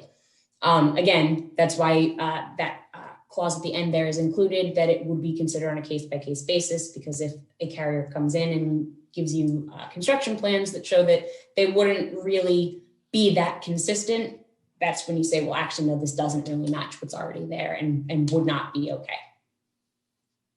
So then your fourth preference here is that if there are no existing utility poles or other vertical structures, namely those decorative light poles, the preference is to install a new wooden pole in line with those other utility poles on the same street block to co-locate the antennas on that. There's a lot there. There's a lot to unpack, I know. I'm going to come back to it in just a moment for further conversation, especially in the interest of time. Just want to get through talking about each of the 5 zones, and I'm sure there will be questions and discussion from there. And then the 5th zone itself is the boardwalk design zone. I know that there has been conversation within this body, I think even predating me, concerning the east side of the boardwalk and sort of maintaining and preserving that uniform line of beautiful decorative light poles on the east side of the boardwalk looking exactly the same. And that Verizon had proposed to use those poles and reconsidered to the west side of the boardwalk, specifically because what they were proposing on the east side of the boardwalk would not maintain that uniform look of decorative light poles along the east side. As such, this is written specifically to say that all small wireless facilities within the boardwalk zone will not deviate from the predominant pattern and size of the existing adjacent structures. So for the replacement of decorative poles along the east side of the boardwalk, the replacement pole will match the existing one in shape, size, design, color, and material. And everything must be concealed within the pole. If that cannot be accommodated, they cannot go on those decorative poles on the east side of the boardwalk. From there, the other thing that I know has been discussed is that small wireless facilities are also allowed on the tall floodlights that overlook that beach volleyball court on the boardwalk within the zone. And those must be minimally aesthetically obtrusive, and everything must be mounted on or inside of the poles so that you don't suddenly have big cabinets sitting on the ground in that area along the boardwalk. That's a summary of sort of what we've put together thus far, a jumping off point, if you will. I'm sure there's plenty of conversation to be had. In particular with the boardwalk design zone, I believe there wasn't a conclusion reached as to whether or not the board wanted to allow these antennas on the east side at all, or preferred it on the west side, or perhaps in this buffer zone as we're talking about. So this is, again, intended to be sort of a jumping off point for making those determinations and trying to get this as closer to sort of the finish line as we can be. Any questions? I'm going to stop sharing my screen so I can look at your faces. Julie, thank you very much. First, I'd like to remind everybody that we have a public hearing December 17th to consider amendments to the actual ordinance. I also like us to be mindful that what we're talking about today is the design manual, which is a policy. It's a guideline, if you will, that is adopted by reference within that code. Since it is not part of the zoning code, it just takes a simple vote to amend the design manual. I would say there's no specific time constraints, and yet I feel time constraints based on we don't know when Verizon's coming back. We don't know when anybody's coming back. So I think it's prudent to us to advance this as quickly as we can after we've done a sufficient amount of study to it and gained input from the members of the public. I would like to just make a mention of the design guidelines for each of the neighborhoods. Just if it didn't ring a bell when Julie mentioned something about metal street lights or certain areas. You gotta remember in the residential areas, there are different kinds of lights. You know, there's up near Lake, there's the old fiberglass type round black poles. over on certain streets of Maryland Avenue, second block. There's actually the telephone pole, the wood telephone pole with a gooseneck light on it. Go over to the first block of Virginia Avenue, and you'll find what I call the highway type spun aluminum, raw aluminum light fixtures there. So you've got different light fixture styles in different areas of the town. The last thing I'd like to do before we go to questions is just ask the chairs of the Environment and the Boardwalk Committee. Ed, as your Environment Committee did a substantial amount of work originally to help develop the original wireless code. Do you all have any intention of addressing any of the design manual, or are you leaving that in the hands of the commissioners? Mayor, it's on our next meeting's agenda to discuss the design manual. And that meeting date is? January 7th, I believe. January 7th. Okay. Then how about the Boardwalk Committee? Commissioner Legree, do you have any intention for your committee to delve further into the design manual? Yes, we certainly do. We have had 2 meetings so far where we've discussed the design manual. We have lots of questions, and Julie has just answered a bunch of our questions today. I stopped taking notes about 10 minutes and just listened straight out to her. And so I hope you provide us with a copy of your red line that you've been reading from. And we still have questions, but as the mayor indicated, our questions are primarily in the design manual. One of them is any way for us to incorporate best available technology achievable. And and I know you've been dealing with that with Dewey, and we'd love to put that in our design manual, and we wondered if it was appropriate. That's just one of our things. We have a bunch of questions, and we want to continue to address those questions in further meetings. Our next meeting is the last Tuesday in January. But like the mayor said, we really need, and you may know the answer why we're not hearing anything from the telecommunication companies. We were all set to go forward and get this ready to go by the summer, but now it doesn't seem like that'll happen, and we just don't know why they're not pushing that. But yeah, thanks, Mayor. And I've got a lot of questions, but best available technology is about at the top. And thanks, Mayor. Thanks, Julie. Thank you. We've got some commissioners with their hands up. Commissioner Gay, Commissioner Legree again, and Commissioner Gossett. Susan, you're muted. All right. First of all, thank you, Julie. This is incredible. It's great to see this coming along, and it answers many of my questions as well. I want to make sure, I mean, I haven't had time to reread all of it, but are we certain that there are no conflicts or no discrepancies or whatever between the ordinance and the design manual? Because aesthetics are somewhat addressed in the ordinance, setbacks are addressed in the ordinance. Are they consistent with what's in the design manual? And is it clear, the second part of the question is it clear from the ordinance that the design manual is something we can impose since it's a policy, not a code?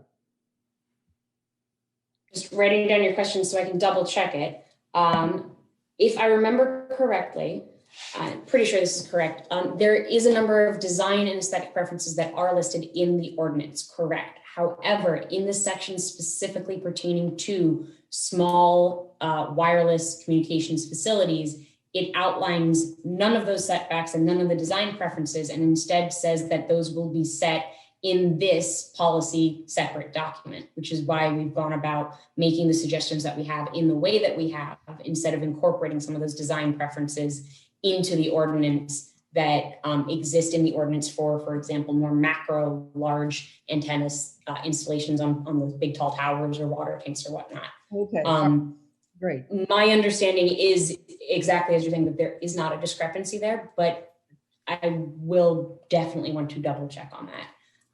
Again, the purpose of our edits to the manual thus far is really intended to be jumping off point, some best practices that we've seen in other jurisdictions across the country, and things that I know that you are very concerned about protecting within your city, that we wanted to make sure we're protected very well as well.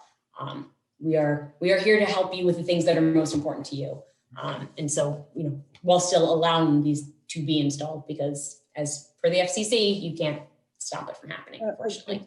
Again, I think it's great. I think it's wonderful to have these, and I'm really glad to see this coming forward. In terms of sort of process or where we are, it's going to be probably a couple of months then before the design manual is voted on. Do you think, Mayor? Probably. Well, part of our difficulty, I think, is the lateness of the Boardwalk and Beach Committee meeting at the end of January. But I think what we can do is probably at our January workshop, have this on the agenda and perhaps focus on at least the non-zone areas on it. And then if we have time, go into the zone areas. And then in February workshop meeting, do the same thing and see if we can perhaps finish it up in 2 meetings, possibly, so that we could consider a vote in February. I don't want to go too much longer again because of that big unknown with any future wireless. Right. And that's part of the reason I asked the question. And maybe this is a question for the city solicitor. I'm curious, since this is part of, it's at least referenced in the zoning section of the code with the ordinance. Does the design manual itself, is it subject to the pending ordinance doctrine so that they can't come back in the next couple of months unless they meet the requirements in our design manual? I think it is. I think now that it's been introduced, and it's not subject to a public hearing yet, but it's been introduced in a public meeting, I think it is subject to the pending ordinance doctrine. Because it is in zoning. Right. It is in zoning, but do we have to make a formal pronouncement? Well, there's a split in Delaware on that, whether it actually has to be introduced, which it has been, or whether a public hearing has to be scheduled on it. So to cover all your bases, we'd have a public hearing set 2 months out from now on the ordinance on the design guidelines that are being developed. But I've always taken the view that once it's presented in a public meeting, the pending ordinance doctrine has some applicability. Great. Thank you, Susan. Commissioner Gossett. Yeah, thank you, Julie. Very informative. Just a couple of things, if in the essence of time. Commissioner Legree mentioned about the beta and also the COT definitions being included in there. I don't know if that's problematic or if you could address that at some future point, that if we could include those definitions. And just how does this reflect to a replacement of existing SWCFs? So there's an antenna or something in place and they're coming back with improved technology or what have you. How is that addressed in this? Absolutely. To your first point about the best available technology and the COT, absolutely able to address that moving forward and include that in here. I know it had been mentioned before, but had not been included in those original edits being made. And the purpose here today was really to focus on sort of introducing those zones. So I imagine, sounds like I'll be back again in January to talk about this further. And so I'll bring some more language and information about how to include that, and not just how to include it, but the best way to include it to both protect you and ensure carriers are using the best available technology, but in a way that you and your permitting staff and we, presumably will be assisting you, are able to actually verify that they're using best available technology, right? You don't want to say you're going to make a standard that they have to use this without saying how to verify that it is. So I'll come back to you with that probably at our next meeting with more information on that.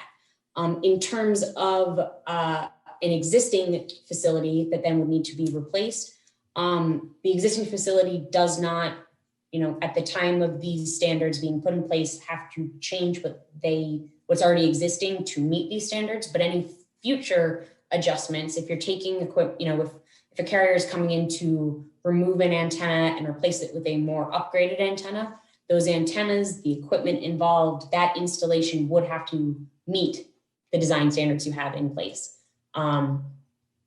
for sure. I think The one caveat to that, though, I believe, is if there is an installation in place, for example, let's say it's 100 feet back from the boardwalk at one of those boardwalk end streets, and a carrier comes in to replace the equipment or antennas or whatnot, it would not have to be relocated into the buffer zone or vice versa in order to comply, because it is an existing wireless facility. And again, not to go too far into the weeds, but there is a provision of FCC code that allows basically the streamlined modification. They call it an eligible facility request, which is a request to modify an eligible facility in a way that is a minimal change. And if one of such thing is to simply swap out antenna and swap out equipment without sort of increasing the ground presence and increasing the height and so forth.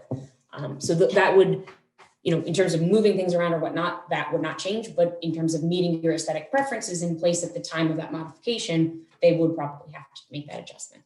Great. And then with regards to the buffers or the zoning, the residential seems to cover quite a lot. And I just, if you would give some consideration between now and the next meeting to how to address, if we need to address separately, any public parks, the lake shores, shoreline, the lake shoreline, the school property, the cemetery, public parks, that type of thing, if that needs a different definition or would just lump it in with the residential area. I can sort of start to address that now. The answer is, what would you like? To be frank, we can help craft language that will sort of nudge carriers into one design preference or another in those areas, should you have them. It had not been mentioned at this time, but again, happy to include those. I do believe one of the items in that list of setbacks, let me just scroll up here to double check. Yes, so one of the items is that a wireless facility must be set back a minimum distance of 250 feet from the nearest school. I don't believe there's something in, and also 250 feet from the nearest park. I don't specifically have something in here about lake shores or whatnot, again, or what that might look like in those areas as well. Happy to include that. Again, just let me know what your preferences are and I'm happy to include it. My preference would have none in any of, on the school property or the lake shoreline or the cemetery or any public parks. But I just think that to have it spelled out for details, because we know it's all the cost of lawyers and how you define what it's not in there, so I can put it where I want to put it type of thing. So just Absolutely. a consideration to look at. For sure. Yeah, I think,